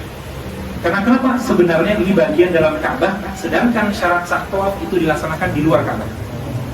Beda dengan sholat boleh dilaksanakan di dalam Ka'bah, boleh di atas Ka'bah bahkan. Tapi kalau tawaf harus di luar Ka'bah. Luar Ka'bah bagaimana? Bukan cuma yang fisiknya ada sekarang, tapi yang lebih besar dari itu sebenarnya, maka tidak boleh masuk ke dalam bagian dari Hajar Ismail. Nggak boleh juga ada tangan kita yang masuk ke Syadzarwan. Syadzarwan adalah bagian bawah dari Ka'bah. Bagian dari Ka'bah. Maka jangan sampai ketika kita lagi tawaf, tangannya nempel di kiswah sambil jalan. Karena kalau begitu, ada sebagian dari badan kita yang tidak di luar Ka'bah. Maka kalau mau pegang silahkan, tapi tidak sambil jalan. Lepas baru jalan lagi. Oke, di luar area Ka'bah sudah tahu Syadzarwan ini yang di bawah, dan juga Hajar Ismail yang namanya Hajar Ismail. Nah di sini kalau mau sholat sunnah boleh saja silahkan, tapi kalau tawaf tidak dilaksanakan di dalam sini. Total. Next. Sunnah tawaf berjalan kaki dan memendekkan langkah. Boleh tawaf tidak jalan kaki, boleh naik kuda misalkan, naik unta misalkan, atau misalkan ya didorong. Naik kursi roda itu boleh. Sakit tidak sakit boleh ya, karena tidak ada syarat jalan kaki, tidak syarat. Tapi sunnah saya jalan kaki. Selanjutnya yang kedua romal, yaitu berlari kecil di 3 putaran pertama apabila setelah tawaf ia sa'i. Tawaf yang setelahnya ada sa'i yaitu hanya sekedar tawaf umroh dan juga salah satu dari tawaf haji. Tawaf ifadah atau tawaf qudum itu setelahnya ada sa'i. Penting untuk diketahui, tawaf itu amalan ibadah yang ada dalam haji umroh juga bisa dilaksanakan di luar haji umroh. Maksudnya apa? Saya punya wudhu, saya lagi mendengarkan dars di Masjidil Haram, kemudian saya berpikir, tawaf lah, saya tawaf, putar di Ka'bah balik. Ini namanya tawaf nafilah, sama seperti sholat sunnah mutlak. Kalian punya wudhu, ingin sholat silahkan. Nah tawaf juga bisa seperti itu. Tapi sa'i khusus hanya ada pada amalan haji atau umroh saja. Kaidahnya as-sa'yu la yakunu illa fi dhimni nusuk. Oke, selanjutnya Iltiba itu sunnah dilaksanakan dalam 7 putaran pada tawaf yang disunahkan romal di dalamnya. Romal itu lari kecil khusus laki-laki, perempuan tidak ada lari-larinya. Perempuan jalan biasa. Kemudian disunahkan dekat dengan Ka'bah, tenang dan tidak mengobrol, mengangkat tangan ketika berdoa, berlanjutan membaca zikir tawaf disampaikan ke batu sudah ada tulisannya dari Kemenak, sehingga teman-teman bisa baca. Subhanallah dan seterusnya bisa dibaca. Tidak ada zikir khusus, tapi ada beberapa zikir yang kemudian bisa dibaca baik sekali dalam tawaf. Kemudian yang ke-9 menyentuh dan mencium Hajar Aswad, ini hukumnya sunnah. Dan di antara syarat sunnah qalu la yajuzu tahsil sunnah fi muqabalati fi'li muharram. Nggak boleh kita melaksanakan sunnah dengan melaksanakan sesuatu yang haram. Seperti misalkan ingin cium hajar aswad yang sunnah, tapi dengan cara mukul-mukul orang. Untuk mendapatkan jalan menuju hajar aswad, itu memukul orang atau gresek-gresek seperti ini hukumnya haram. Sedangkan cium hajar aswad hukumnya sunnah.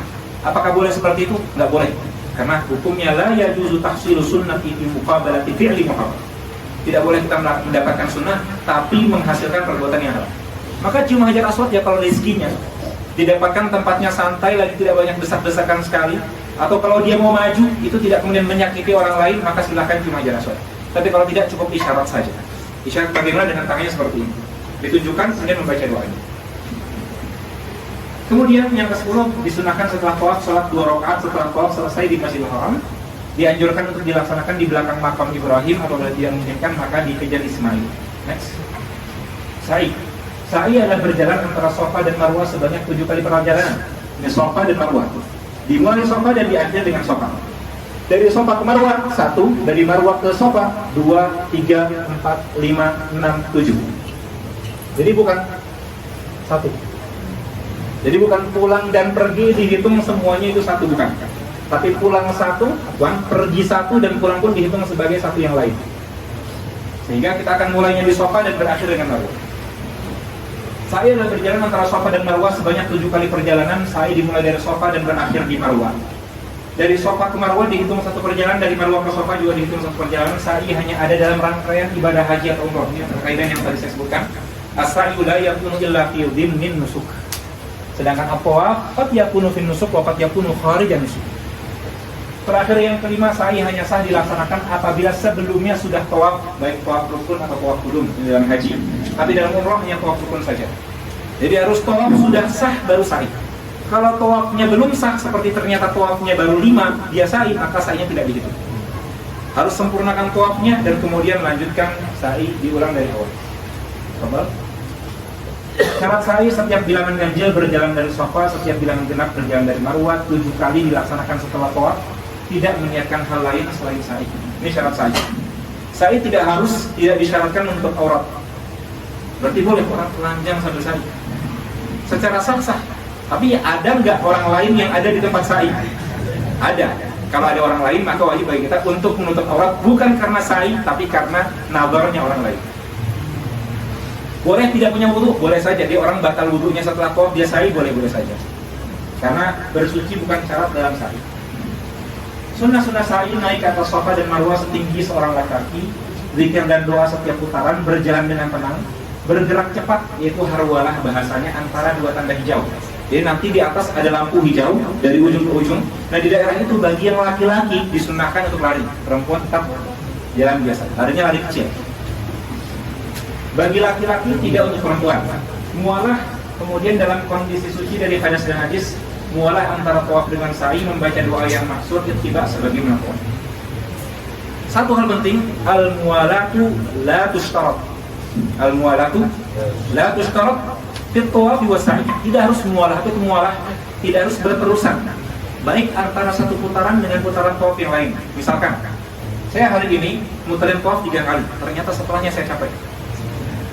Atau misalkan saya sakit, akhirnya dibawa ke hotel. Boleh nggak besoknya, karena hari ini kemarinnya saya sudah 3, boleh nggak besoknya hanya 4? Boleh. Jadi tidak disyaratkan mualah berterusan, tidak disyaratkan. Jadi mualah dalam haji, dalam tawaf itu sunnah, dalam sa'i juga sunnah. Boleh saya tawafnya hari ini, sa'inya besok. Sa'i hari ini cuma 3 kali perjalanan, besoknya 4 juga boleh, nggak ada masalah. Tapi tentunya yang paling terbaik dipakai, dilengkapi. Tapi mungkin ada jamaah yang tiba-tiba sakit, maka nggak apa-apa. Hari ini dia tawaf, besoknya saya atau minggu depan baru saya juga nggak ada masalah. Dan tawaf dan sa'i masing-masing tidak punya batasan waktu. Saya ihramnya hari ini misalkan di Mekah, tahun depan saya baru tawaf, itu masih sah. Jadi saya selama 1 tahun penuh saya dalam kondisi ihram, tidak potong kuku, tidak cukur rambut. Oke, ini tardi saja. Ini harwalah, ini ada lampu hijaunya di atas. Ini bagi laki-laki disunahkan lari kecil, perempuan tidak. Nah, sa'i itu disunahkan dalam mazhab Syafi'i tetap dalam kondisi ittiba bagi laki-laki. Nah, ini gambaran tempat sa'i jangan digambarkan jauh ya. Ini makam tempatnya tawaf. Ini Masjidil Haram semuanya. Nah, kemudian ini tempat kita tawaf. Dan tempat tawaf ke tempat sa'i bagaimana? 3 sampingnya. Ada pintu khusus dari tempat maqaf langsung kemudian masuk ke tempat sa'i. Nah, ada informasi tempat sa'i ada dua macam, ada tempat sa'i qadim dan tempat sa'i jadid. Jadi dahulu tempat sa'i itu sempit, kemudian diperluas. Apakah boleh bagi kita untuk sa'i di tempat yang baru itu? Boleh, nggak ada masalah. Karena di masa sekarang pun juga semuanya pasti akan melewati yang qadim dan juga yang jadid. Karena kalau tidak akan lawan arus. Nah, ini jadi ini tempat kita tawaf 7 kali, setelahnya kemudian kita ke tempat sa'i, dari sini Shafa kemudian ke Marwah. Lanjut. Bercukur yaitu izalatus sya'ar. Bercukur, lihat saya bahasa Arabnya dengan apa? Izalatus sya'ar. Mengapa saya pilih izalatus sya'ar bukan tahallul? Karena memang bercukur bukan tahallul. Atau tahallul hakikatnya bukan bercukur. Tadi saya sampaikan tahallul umroh itu dengan cara apa? Itmamu jami'il amal atau itmamu jami'i amalil umroh. Itu cara tahallul dari umroh. Maksudnya apa Ustaz? Kenapa tidak dikatakan cukur itu bukan tahallul? Karena orang kalau cukur belum tawaf atau belum sa'i, apakah sudah dinamakan sebagai tahallul? Enggak. Hakikatnya orang dinamakan tahallul itu kalau melaksanakan seluruh amalan umrah. Bagi dia maka dia tawaf, sa'i, cukur, maka saat itulah dia dinamakan dengan tahallul. Tahallulnya sebenarnya bukan hakikatnya dengan cukur saja, tapi dengan melaksanakan seluruh amalan umrah. Apa bukti lain yang menunjukkan bahwa saya bercukur bukan tahallul? Bukti lain yang menunjukkan bahwa bercukur bukan tahallul, orang yang dia tawaf, sa'i, ingin cukur, tapi dia kondisinya tidak punya rambut sehelai pun. Apa hukum yang diharuskan bagi dia? Ada yang bilang katanya guntingnya kemudian digerak-gerakan ke kepala. Ini nggak wajib, ini hukumnya hanya sunnah. Al-fardu saqata bi suqutil mahal. Dengan mahal wujubnya nggak ada, maka kewajibannya hukum. Kewajibannya kemudian gugur juga. Sehingga yang diwajibkan bagi dia, kalau orang yang nggak punya rambut sama sekali di kepalanya, maka kalau dia ingin umroh, cukup ihram, tawaf, sa'i. Dengan sa'i dia sudah tahallul.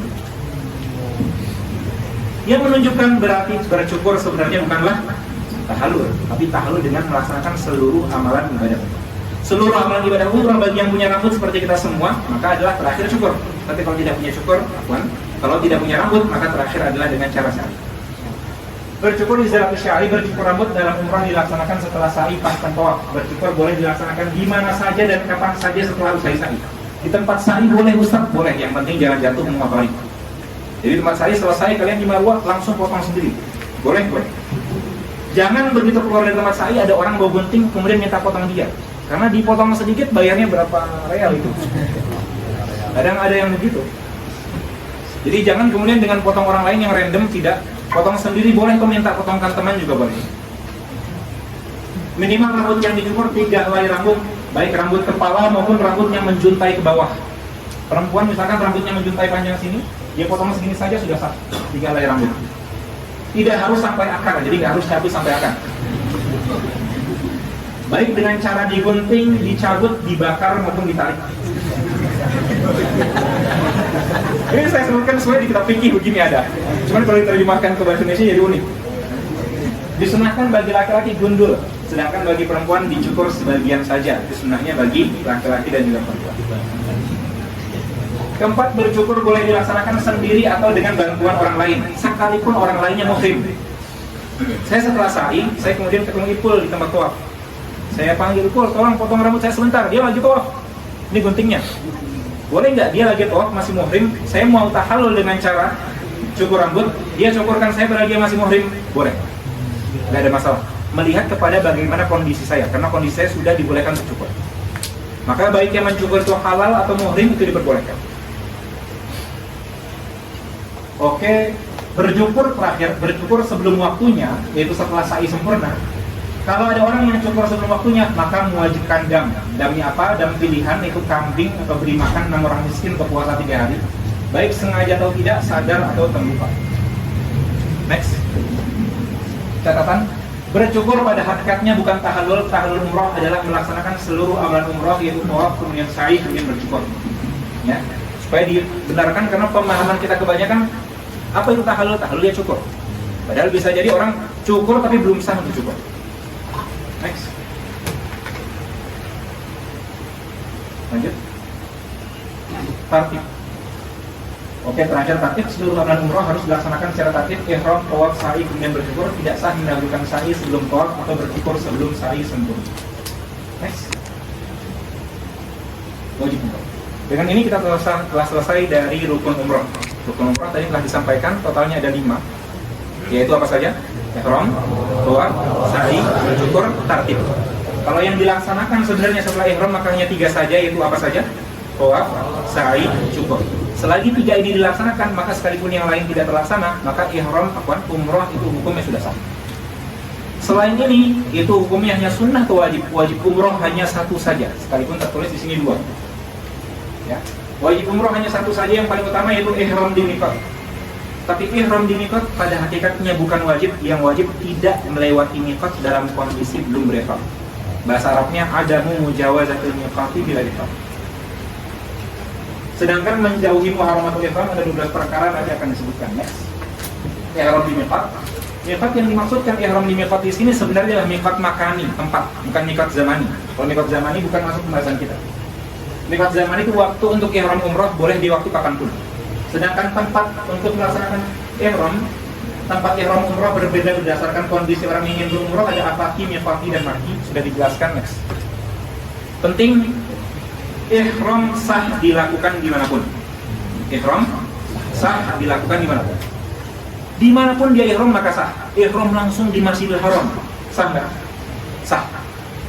Tapi apakah itu boleh? Nah, dari segi sah, tapi dari segi apakah itu boleh atau tidak, itu perkara yang lain. Karena bisa jadi dia sahihun tapi ma'al hurmah. Kenapa haram? Karena dia telah meninggalkan kewajiban ihram tadi yang kita sebutkan, itu tidak melewati miqat dalam kondisi berihram. Dalam kondisi belum berihram. Status seorang sudah kita jelaskan. Nggak apa-apa di sini dahulu. Apalagi orang yang tinggal di luar daerah miqat seperti kita, tidak harus tinggal, tapi yang berada dan kepikiran ingin umroh dari daerah luar daerah miqat, maka hukumnya wajib berihram sebelum melewati batasan miqat. Miqati orang yang tinggal di dalam daerah miqat wajib berihram di tempat ia tinggal atau di tempat ia berada. Dan maki terakhir orang yang berada di Mekah, maka keluar daerah haram ke tanah halal. Tan'im, Jirana, dan Hudaybiyah ini tempat 3 yang sunnah. Boleh cobakan satu-satu. Sekali di Tan'im, sekali di Jirana, dan sekali di Hudaybiyah. Semuanya di luar daerah haram, gak jauh. Bisa naik taksi. Next. Oke, catatan penting sekali. Miqat umroh bagi afaki seperti kita sama dengan miqat haji. Karena banyak orang yang mengira miqat umroh ya di Tan'im, keliru. Tapi miqat umroh bagi kita afaki sama dengan miqat haji, itu 5: Dzulhulaifah, Juhfah, Yalamlam, Qarnul Manazil, dan Dzatul Irqin. Sama dengan ini. Apakah harus di 5 ini? Nggak harus. Yang penting adalah sebelum melewati daerah ini kita sudah ihram. Kalau di daerah ini hukumnya sunnah saja. Boleh ihram di rumah? Boleh. Bahkan menurut Imam Rafi'i, ihram di rumah lebih baik daripada kita ihram di tempat ini. Mengapa? Qala li'annahu aktsaru masyaqqatan. Li'annahu kullama izdadatil masyaqqah izdadal ajr. Karena beliau melihat semakin banyak beratnya, harus jaga diri dari lawan dari jauh-jauh waktu, maka semakin berat dan semakin berat semakin banyak pahala. Menurut Imam Rafi'i, tapi menurut Imam Nawawi sunnah di tempat-tempat ini. Next. Nah, ini 5 tempat yang tadi saya gambarkan. Ini Juhfah, Dzulhulaifah, Dzatul Irqin, Qarnul Manazil, Yalamlam. Kalau dari Mesir, teman-teman ada 2 rute, yaitu Mesir Jeddah Mekah, lihat dekat sekali, dan Mesir Jeddah Madinah. Yang paling terbaik Mesir Jeddah Madinah. Kalau Mesir Jeddah Madinah, kapan ihramnya? Mesir Jeddah Madinah. Dari Madinah mau ke Mekah, nanti di sini ada namanya Dzulhulaifah, di Dzulhulaifah nanti ihram. Ini yang paling terbaik. Tapi dominannya, umumnya teman-teman, itu dari Mesir langsung ke Jeddah dan Jeddah langsung ke Mekah.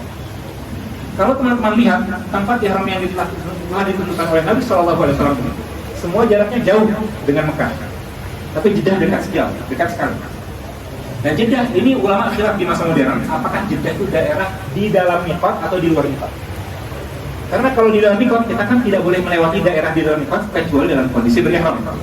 Jadi gambarannya kalau kita naik pesawat dari Indonesia, ini mau ke Malang, Mekah langsung anggaplah, maka sebelum melewati garis ini kita sudah harus dalam kondisi ihram. Kalau masuk belum ihram, ketiduran, lupa, dan segala macam, maka wajib untuk membayar dana. Dosa dan juga wajib membayar dana. Dosa ketika sengaja dan wajib membayar dana jelas. Masa solusinya apa kalau sudah ke Mekah? Balik lagi ke miqat yang lain, ke Dzatul Irqin misalnya, atau dari Mekah ke Dzulhulaifah. Kalau dia balik, maka nggak ada kewajiban dana. Tapi kalau dia tidak balik, maka wajib untuk bayar dana.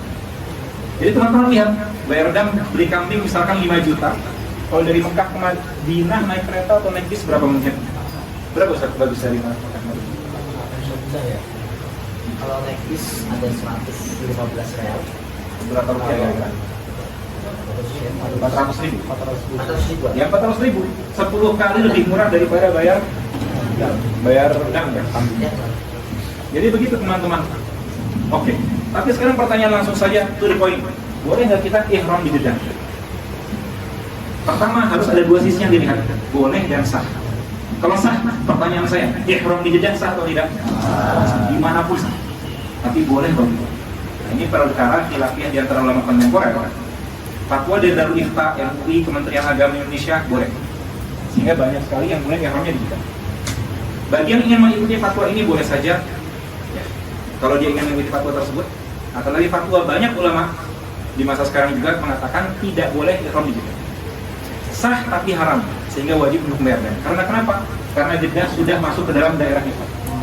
Ini termasuk fatwa Syekh Syahawi. Syekh Syahawi mengatakan juga tidak boleh untuk kita ihram di Jeddah, karena kalau di sana anta wajib untuk membayar. Ala kulli ini masalah khilafiyah. Saya tidak mengangkat ini lebih luas kepada masalah umum, tapi bagi teman-teman ihtiyat, hati-hati, maka lebih baik ihram sebelum Jeddah. Ihram sebelum Jeddah di mana? Di pesawat susah, di pesawat kita ganti baju, nggak harus di pesawat, di bandara Mesir. Kalau di bandara kita dari Indonesia bagaimana? Apakah dari bandara Indonesia kita sudah ganti baju yang laki-laki? Tidak harus di bandara Indonesia, bisa di bandara transit di Abu Dhabi atau di Qatar misalkan. Atau Abu Dhabi itu Qatar. Ada Qatar Doha. Ya. Jadi begitu. Masalah yang Jeddah semua ulama sepakat sah, tapi khilaf boleh atau haram. Banyak ulama yang mengatakan haram, termasuk Majma' di Mausu'ah Fiqhiyah Kuwaitiyah disebutkan. Majma' Fiqh Islamnya mengatakan haram. Syekh Syahawi juga mengatakan haram. Seharusnya sebelum di Jeddah. Tapi ada yang mengatakan boleh, terutama di Indonesia dan juga di Mesir mengatakan kebolehannya. Maka teman-teman yang mengikuti fatwa tersebut silakan.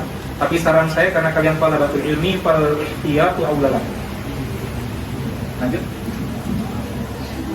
Nah, ini gambaran lainnya. Next. Nah, ini gambaran lain tadi kita lihat di mana Bir Ali. Apa bukan Bir Ali? Di mana Tanim? Ini Jufah di atas di utara. Miqat. Aku baca. Ini alhamdulillah. Next dahulu. Ini peta haram. Lanjut. Oke, ini juga peta haram. Tanim apa yang ada di sini? Ini Jirona, oke, Tanim di utara ya. Tanim ada di utara Mekah. Next. Oke, catatan ihram di miqat hukumnya sunnah bagi apaqih. Yang wajib berihram, oke. Ini perlu ditahrir. Ada yang sunnah, ada yang wajib, ada yang haram. Apa hukumnya ihram di miqat? Jawabannya ihram di miqat hukumnya sunnah. Lantas yang wajib apa? Yang wajib berihram sebelum melewati batasan miqat.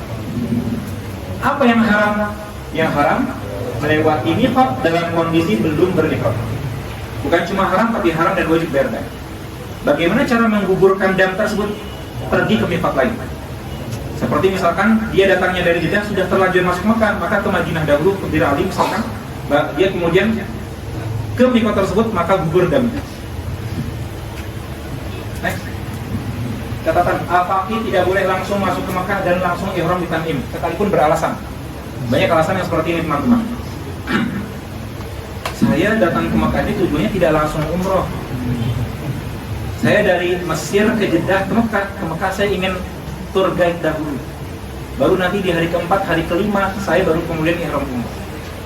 Berarti pertanyaan saya, dia mikir di sini dari sejak Mesir. Dia ke Mekah ada nggak kepikiran ingin umroh berarti? Ada. Mau halan atau mustakbalan tetap harus ihram di tempat di mana dia terpikirkan. Kalau terpikirnya di Mesir, maka berarti dia apaqih, maka apaqih tidak boleh melewati batasan miqat kecuali dalam kondisi berihram. Saya ke Jeddah dulu, saya tinggal di Jeddah 10 hari, berarti kan saya sudah mukim di Jeddah. Saya orang Jeddah berarti. Atau saya sudah di Mekah 4 hari, dan saya belajar di fikih bahwasanya al-mukim adalah man aqama di baladin arba'ata ayyamin sihatin fa aksar. Jadi saya sudah tinggal 4 hari, saya sudah dimakan mukim, maka saya seperti orang mukim Mekah, maka ihramnya di Tanim. Pertanyaannya bukan mukim, musafir atau apapun. Pertanyaannya kamu kepikiran umrah di mana? Min aina iradatuka bil umrah? Kalau iradah umrah sudah ada di Mesir, maka dia hukumnya apa? Kalau iradah umrahnya itu ada ketika dia di Mekah, maka hukumnya di Mekah. Sekalipun dia mukim, mau dia mustautin, mau dia kemudian musafir, Di mana iradah umrah itu dia ada, maka dia melaksanakan ihram sebagaimana di mana ada iradahnya tersebut. Ada orang Mekah, dia datang ke Mesir misalkan, rumahnya di Mekah, punya istri di Mekah, punya anak di Mekah, dia datang ke Mesir, tinggal di Mesir, kemudian ketika suatu saat dia ingin berangkat umrah ke Mekah. Di mana dia harus ihram? Jawabannya, apakah karena dia orang Mekah maka di Mekah, atau ketika dia kepikiran umrah di Mesir maka harus seperti orang Mesir? Maka harus seperti orang Mesir sekalipun hakikatnya dia tinggal rumahnya di Mekah. Jadi ini bukan bicara tentang tinggal, tapi bicara di mana keinginan umrah itu ada ketika kamu berada. Next. Catatan baiknya tidak ihram di Jeddah. Saya mengucapkan baiknya karena ada khilaf. Baiknya terus kalau tidak ihram di Jeddah di mana? Misalkan di negara asal, seperti di Mesir ini kita di Bandara Kairo, atau negara transit, misalkan di Doha atau di Abu Dhabi. Ini saya sering lihat kalau teman-teman ke Doha, ke Abu Dhabi kan sering lihat ada orang-orang yang pakai pakaian ihram. Nah itu mereka nggak semuanya penduduk negara asal, tapi bisa dari negara yang jauh transit kemudian ihram di sana. Itu bagus sekali.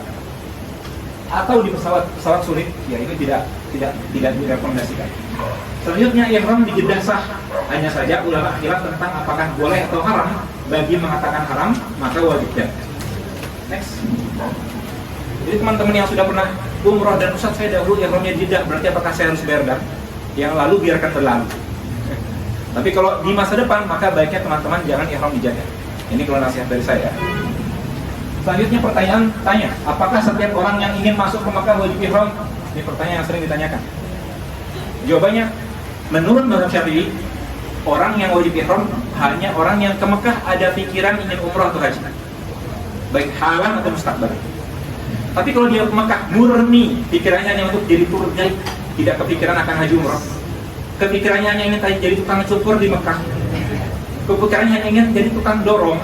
Tapi tukang dorong nggak mungkin nggak ada haji umrah, karena dorong pasti dia haji atau umrah sebelumnya. Dia pikirannya untuk murni kerja, maka silahkan masuk ke Mekah tanpa ihram. Tapi kalau ada kerja dan umrah, berarti maka harus ihram sebelum masuk. Bukan umrah dan kerja, tapi kerja dan umrah. Oke, jawabannya wajib ihram apabila dia masuk ke Mekah dan ada keinginan untuk haji dan umrah, sekalipun masih nanti. Kalau dia hanya ingin kerja maka tidak wajib. Referensinya dalam kitab Umdatul Abrar. Ini kitab bagus sekali karya Al-Wana'i. Biasa banyak direferensikan di sana. Next. Muharamat ihram. Oke, kita sudah mau selesai. Sudah mau habis waktunya seterusnya.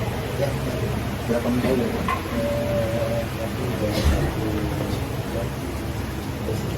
Sudah habis. Oke, 5 menit lagi. Terakhir saja muharamatul ihram. Muharamatul ihram itu apa? Muharamatul ihram adalah perkara-perkara yang diharamkan atas muhrim sejak dia mulai berihram, niat masuk haji atau umrah sampai dia tahallul. Jadi kapan muharamat diharamkan? Sejak dia muhrim. Kapan hilangnya keharaman ini? Kalau dia sudah haram. Bagaimana cara halal? Dengan cara tahallul. Ihram tidak bisa dibatalkan, berbeda dengan sholat, puasa dan lain-lain. Bahkan sekalipun dengan kematian, orang yang mati dalam kondisi ihram tetap dihukumi muhrim, sehingga haram halal yang diharamkan atas muhrim. Muharamat ihram ada banyak, ulama Syafi'iyah berbeda dalam menghitungnya. Hakikatnya sama, di sini kita milih yang menyebutkannya menjadi 12 seperti Syekh Mustafa atau Shahib Al-Yaqutin Nafis. Beberapa perkara muharamatul ihram menjadi khilaf di antara para ulama. Di antara muharamatul ihram yang dikhilafkan, jam tangan. Apakah jam tangan ini boleh bagi laki-laki yang sedang muhrim atau tidak? Kalau teman-teman baca dalam kitab At-Taqriratus Sadidah, jam tangan hukumnya haram. Gak boleh menggunakan jam tangan karena dia muhrim. Termasuk yang khilaf juga tas ada khilaf boleh atau tidak. Juga termasuk yang ada khilaf juga ini. Apa ini namanya? Nemtek. Syal jelas haram. Kalau syal jelas haram. Tapi kalau ID card untuk kebutuhan ini apa hukumnya nanti akan saya sebutkan di tempatnya. Oke. Selanjutnya, itu ada beberapa khilaf, tapi ada beberapa yang ulama sepakat ya. Next. Secara umum sepakat. Jenis muharamat ada taraf dan itlaq, ini bisa di next kan ya, bahasanya agak rinci. Langsung ke muharamat. Muharamat ada 12. Yang pertama menggunakan pakaian yang melingkupi badan. Yang haram bagi laki-laki itu lubsul muhid. Apa? Bukan lubsul mahid. Yang haram adalah pakaian yang muhid, yaitu yang melingkari dan juga menempel di badan. Bukan pakaian jahit. Pakaian jahit bagi laki-laki halal selagi tidak melingkari dan juga menempel di badan. Contoh misalkan, saya punya rida. Di rida saya jahitkan ada bunga mataharinya misalkan. Biar nggak ketukar dengan punya orang. Sebelahnya saya gambarkan, misalkan ada gambar apanya? Piramid, karena saya dari Mesir. Misalkan itu halal, bukannya haram. Yang haram bukan mahid, tapi yang haram adalah muhid. Tapi kenapa banyak salah paham? Karena hilang titik.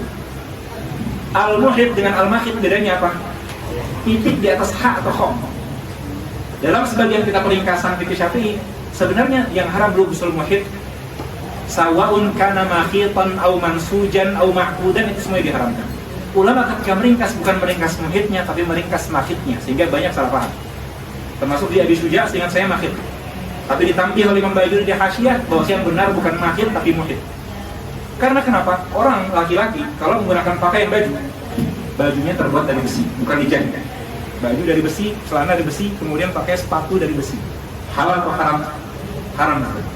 Karena kenapa? Karena baju itu melingkari dan menempel di badan. Karena yang haram bukan mahid pada hakikatnya, tapi muhid.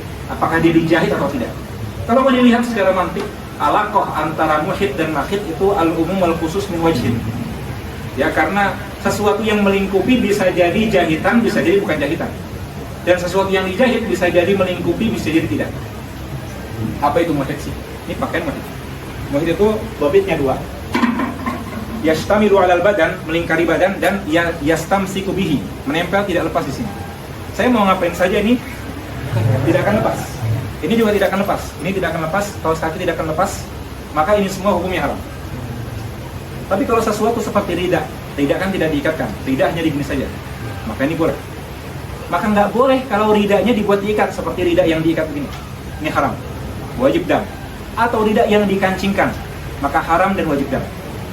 Penting, karena ridahnya Mesir, produk Mesir itu ada kancingnya, maka jangan dikancingkan.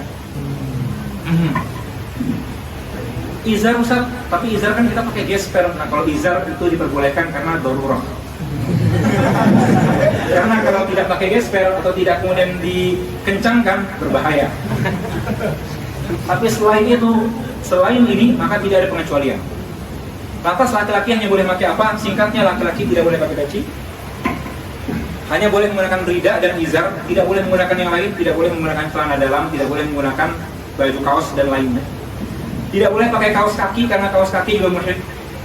Kalau sendal hanya boleh pakai sendal saja yang tidak menutupi jari kaki.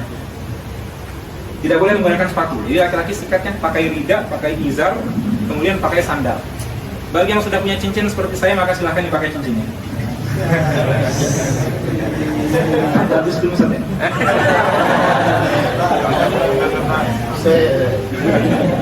Insya Allah ya Tifariba. Karena tidak diriwayatkan dari Nabi SAW dia melepaskan cincin beliau sehingga boleh. Tapi selain cincin, lebih dari cincin ulama khilaf. Nah, jam tangan dalam kitab Taqrib Sajidah itu dianggap cincin itu ala khilafil qiyas, dan kita punya kaidah usul fikih yang mengatakan maka na ala khilafil qiyas fa ghairuhu alaihi la yuqas. Karena dia tidak sesuai dengan kaidahnya kan nggak boleh pakai muhid. Karena cincin melingkari dan juga menempel di badan, ini tidak lepas-lepas. Maka ini seharusnya haram, tapi karena ada riwayat dari Nabi, beliau tidak melepaskan cincinnya, berarti boleh. Tapi lebih dari cincin, seperti jam tangan, maka tidak boleh. Maka bagaimana kalau misalkan orang ingin cari tahu waktu? Nah, itu ada power besar sekali kan? Itu ada jamnya kan? Ada, nah itu bisa lihat ke atas. Atau bisa ya bawa HP, nggak ada masalah. Bawa tas boleh, bawa tas lempang ya fatwa dari sebagian ulama boleh, tas lempang. Tapi bagaimana dengan nemtek? Nemtek kalau saya tanyakan ke Maulana Syekh Syahawi, beliau melihat nemtek dia kan melingkari dan menempel, maka muhid. Tapi ada hajah.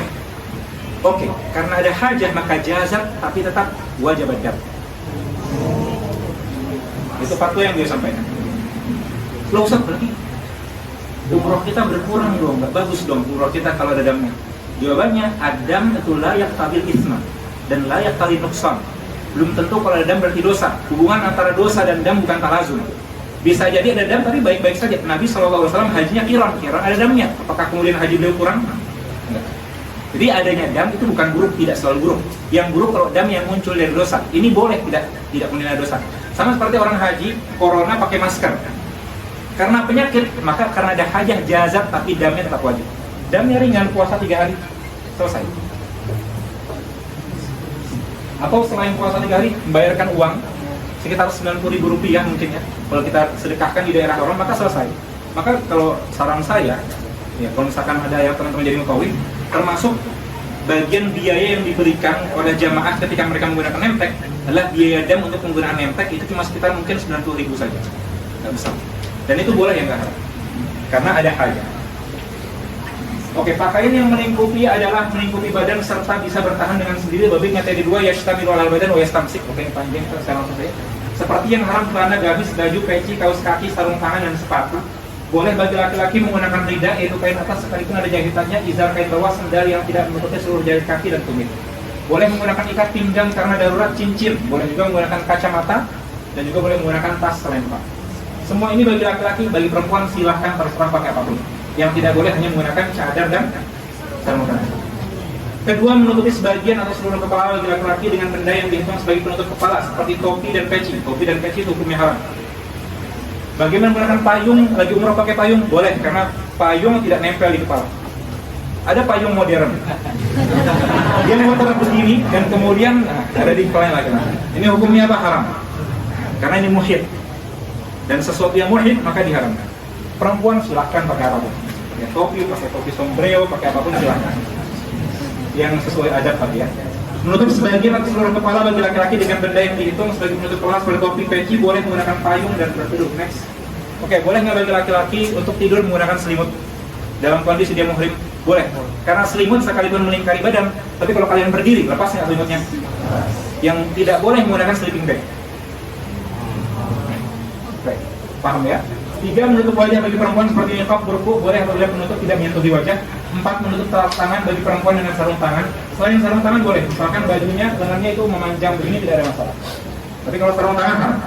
Yang kelima, melepaskan rambut baik dipotong, dicabut, dibakar. Keenam, memotong kuku baik kuku tangan atau kuku kaki. Yang ketujuh, memberi minyak rambut kepala, janggut dan wajah. Minyak rambut kepala, kemudian janggut dan juga wajah, itu yang haram. Tapi selain tempat itu nggak ada masalah. Minyak kayu putih misalkan masuk angin, silakan digunakan, nggak ada masalah. Yang penting jangan kena rambut kepala, ya rambut daerah kepala. Sedangkan rambut badan yang lain nggak ada masalah. Yang kepala sih yang tidak boleh. Kemudian yang ke-8, parfum. Oke, ini penting sekali. Yang dimaksudkan dengan parfum itu apa? Yang dimaksudkan dengan parfum zat yang punya wangi yang umumnya digunakan untuk parfum. Jadi wangi yang biasa digunakan untuk parfum, seperti misk, seperti ya wangi-wangi parfum, wangi-wangi bunga-bunga dan lain-lain. Bagaimana kalau wangi buah-buahan? Buah-buahan biasa nggak dijadikan parfum? Misalkan wangi durian jelas nggak ada. Misalkan wangi lemon, nggak biasa dijadikan sebagai parfum. Kita bicara parfum yang biasa digunakan, bukan parfum mobil. Nah, parfum mobil yang lemon itu namanya? Wah, kalau bukan mobil. Nah, wangi-wangi buah-buahan itu bukan wangi parfum, sehingga menggunakan sesuatu yang wangi tapi bukan wangi parfum itu boleh. Seperti orang muhrim mandi dengan misalkan mandinya menggunakan sabun pepaya misalkan, sabun lemon misalkan. Selagi bukan wangi parfum seperti wangi bunga-bunga atau wangi misk maka diperbolehkan. Jadi bukan semua wangian diharamkan, yang diharamkan hanya wangi parfum. Wangi selain wangi parfum seperti wangi buah-buahan, apel, lemon dan lainnya itu maka boleh. Jadi adapun wangi yang tidak untuk parfum maka boleh seperti apel, lemon, jeruk dan lain-lain. Jadi boleh saja. Jadi boleh mandi Ustaz ketika lagi muhrim, boleh. Jadi ada banyak salah paham, mandi nggak boleh. Boleh, bahkan disunahkan dalam sebagian tempat untuk mandi. Boleh Ustaz lepas baju, nah juga banyak yang salah paham, katanya nggak boleh melepaskan rida dan izar. Salah. Nggak ada seperti itu. Yang nggak boleh adalah menggunakan selain rida dan izar yang melingkupi badan. Kalau melepas rida dan izar, mau ke kamar mandi, mau kemudian buang air, ya silahkan dilepaskan, nggak ada masalah sama sekali, tidak ada larangan. Perempuan juga masuk ke hotelnya melepaskan kerudung, boleh, nggak ada masalah. Nggak ada sama sekali larangan melepaskan sesuatu. Yang ada larangan memakai sesuatu. Next. Catatan, tidak semua wangian haram. Yang haram hanyalah wangian yang biasa digunakan untuk parfum. Next. Catatan, boleh bagi muhrim laki-laki atau perempuan untuk melepaskan bajunya. Jadi melepaskan baju tidak ada larangan sama sekali. Yang penting ya masih menutup aurat. Kalau perempuan di hotel bareng perempuan yang lain, ya nggak apa-apa, kepalanya rambutnya terbuka, nggak ada masalah. Laki-laki sama istrinya di hotel yang sama nggak apa-apa, istrinya melepas kerudungnya nggak ada masalah. Boleh bagi muhrim untuk mandi, bahkan disunahkan.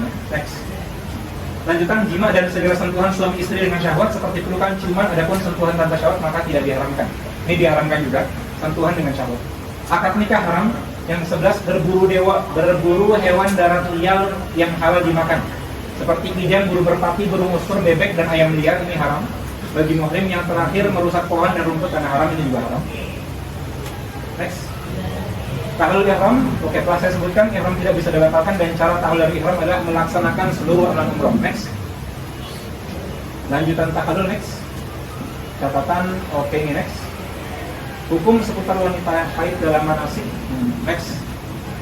Ini next juga. Oke, salah paham terakhir kita tutup dengan ini saja. Ada pembahasan-pembahasan yang penting tapi waktunya tidak mencukupkan. Ada salah paham yang pertama, muhrim laki-laki tidak boleh melepaskan ridha dan izarnya selama berihram. Ini salah, yang jawabnya yang benar adalah boleh. Next. Next. Yap. Salah, orang berihram tidak boleh mandi dan menggunakan sabun. Salah, orang berihram boleh mandi kalau sabun dilihat sabunnya wangi parfum atau bukan. Kalau wangi parfum tidak boleh, kalau bukan wangi parfum maka boleh. Next. Next. Mengkancingkan kain ihram atas lidah bagi laki-laki ini salah, tidak boleh, seperti yang telah dijelaskan. Next. Datang dari Indonesia untuk umroh, masuk ke Mekah belum berihram, tinggal di Mekah beberapa hari, lantas langsung ihram di Tan'im. Setelah saya sebutkan tadi salah ya. Karena kalau dari Indonesia dia sudah kepikiran umroh, dia afaki wala maki. Next.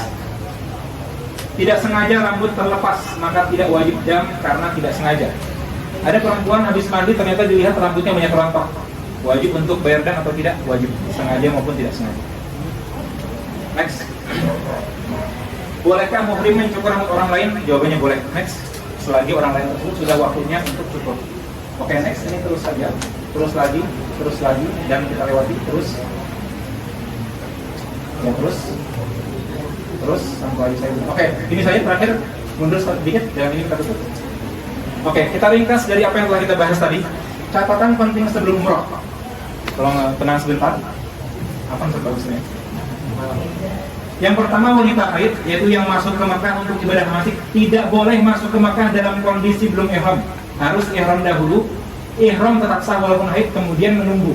Jadi kalau teman-teman perempuan haid ingin berangkat ke Mekah, maka ihram di waktunya yang seharusnya. Lantas bagaimana? Sampai ke Mekah, nunggu sampai darah haidnya berhenti. Misalkan di Mekah dia sebulan, maka kan paling maksimal darah haid itu maksimal 15 hari. Maka dia tunggu terus dalam kondisi dia muhrim di hotelnya sampai selesai darah haidnya. Setelah selesai haid, langsung ke Masjidil Haram tawaf. Nggak perlu ihram lagi karena ihramnya sudah kemarin. Tapi Ustaz, susah banget nunggu 15 hari dalam kondisi muhrim. Bagi perempuan tidak susah. Karena perempuan yang haram apa? Cuma cukur rambut, potong kuku. Kalau laki-laki susah. Laki-laki 1 bulan ihram gitu. Gak nyaman. 1 hari saya sudah tidak nyaman. Kalau perempuan nggak ada masalah. Tapi Ustaz, kita susah, takut rambutnya rontok. Rambut kalau rontok sendiri dan kita tidak sadari, maka tidak ada damnya. Rambut rontok kalau perbuatan kita maka wajib dam. Seperti nyisir rambut rontok maka dam. Tapi kalau bukan perbuatan kita lagi jalan tiba-tiba di bawah udah ada rambut. Ini banyak kadang perempuan begitu. Tiba-tiba udah ada rambut, bismillah rambut itu nggak ada dam. Dam kapan? Kalau dari perbuatan kita nyisir rambut rontok maka dam. Kalau tiba-tiba ternyata ada dam, padahal kita nggak sengaja, dam tetap wajib tapi nggak ada dosa. Dan dam itu ringan, sebanyak apapun rambut yang rontok, maka damnya cuma 1. Puasa 3 hari, atau memberikan makan, atau kemudian sembelih kambing. Bisa tuh, puasa 3 hari selesai. Oke, 2, ihram boleh di negara asal, negara transit, pesawat mikot yang ditentukan terbaik. Nomor 3, bagi laki-laki, tolong tenang dahulu. Bagi laki-laki selama ihram tidak boleh pakai sepatu, kaos kaki, sandal kodok, celana dalam, kancing, kain lidah, topi, dan peci. Bagi laki-laki selama ihram boleh pakai kacamata gesper tas lempang. Tidak sengaja atau lupa melepaskan rambut ketika bersisir tetap wajib dam, karena itu salah dia sendiri ngapain sisir. Berantakan kalau nggak sisir, ya nggak usah disisir, dirapikan saja. Kemudian terakhir, apabila wudhu batal ketika tawaf, bisa wudhu dan lanjutkan putaran yang kurang. Jadi nggak harus ngulang lagi dari awal. Wudhu tidak bisa hanya menggunakan spray yang airnya sedikit tidak mengalir di anggota badan. Ini zaman sekarang, wudhunya semprot-semprot. Kalau semprotannya airnya banyak sekali sampai mengalir dan menetes, itu boleh. Tapi kalau cuma tetesan sedikit, bukan tetesan, ya cuma basah-basah saja, maka tidak boleh. Ittifaqan wa ijma'an bainal fuqaha. Next. Pakai sabun mandi boleh yang bukan wangi parfum, boleh seperti wangi buah-buahan atau wangi obat. Mandi dalam kondisi ihram boleh. Boleh melepaskan pakaian ihram ketika kepanasan ingin ke kamar mandi, tidak ada larangan melepaskan pakaian. Minyak-minyakan tidak boleh di rambut, kepala, dan wajah. Selain itu boleh. Fresh care boleh atau tidak? Fresh care wangi parfum bukan? Kalau bukan wangi parfum maka boleh saja. Tapi kalau fresh care itu minyak, maka jangan di bagian rambut, di leher saja, di badan saja misalnya. Sandal boleh, sepatu tidak boleh bagi laki-laki. Pakaian perempuan bebas, yang penting tidak menggunakan cadar dan sarung tangan. Boleh cukur rambut sendiri, tidak harus dicukur orang lain.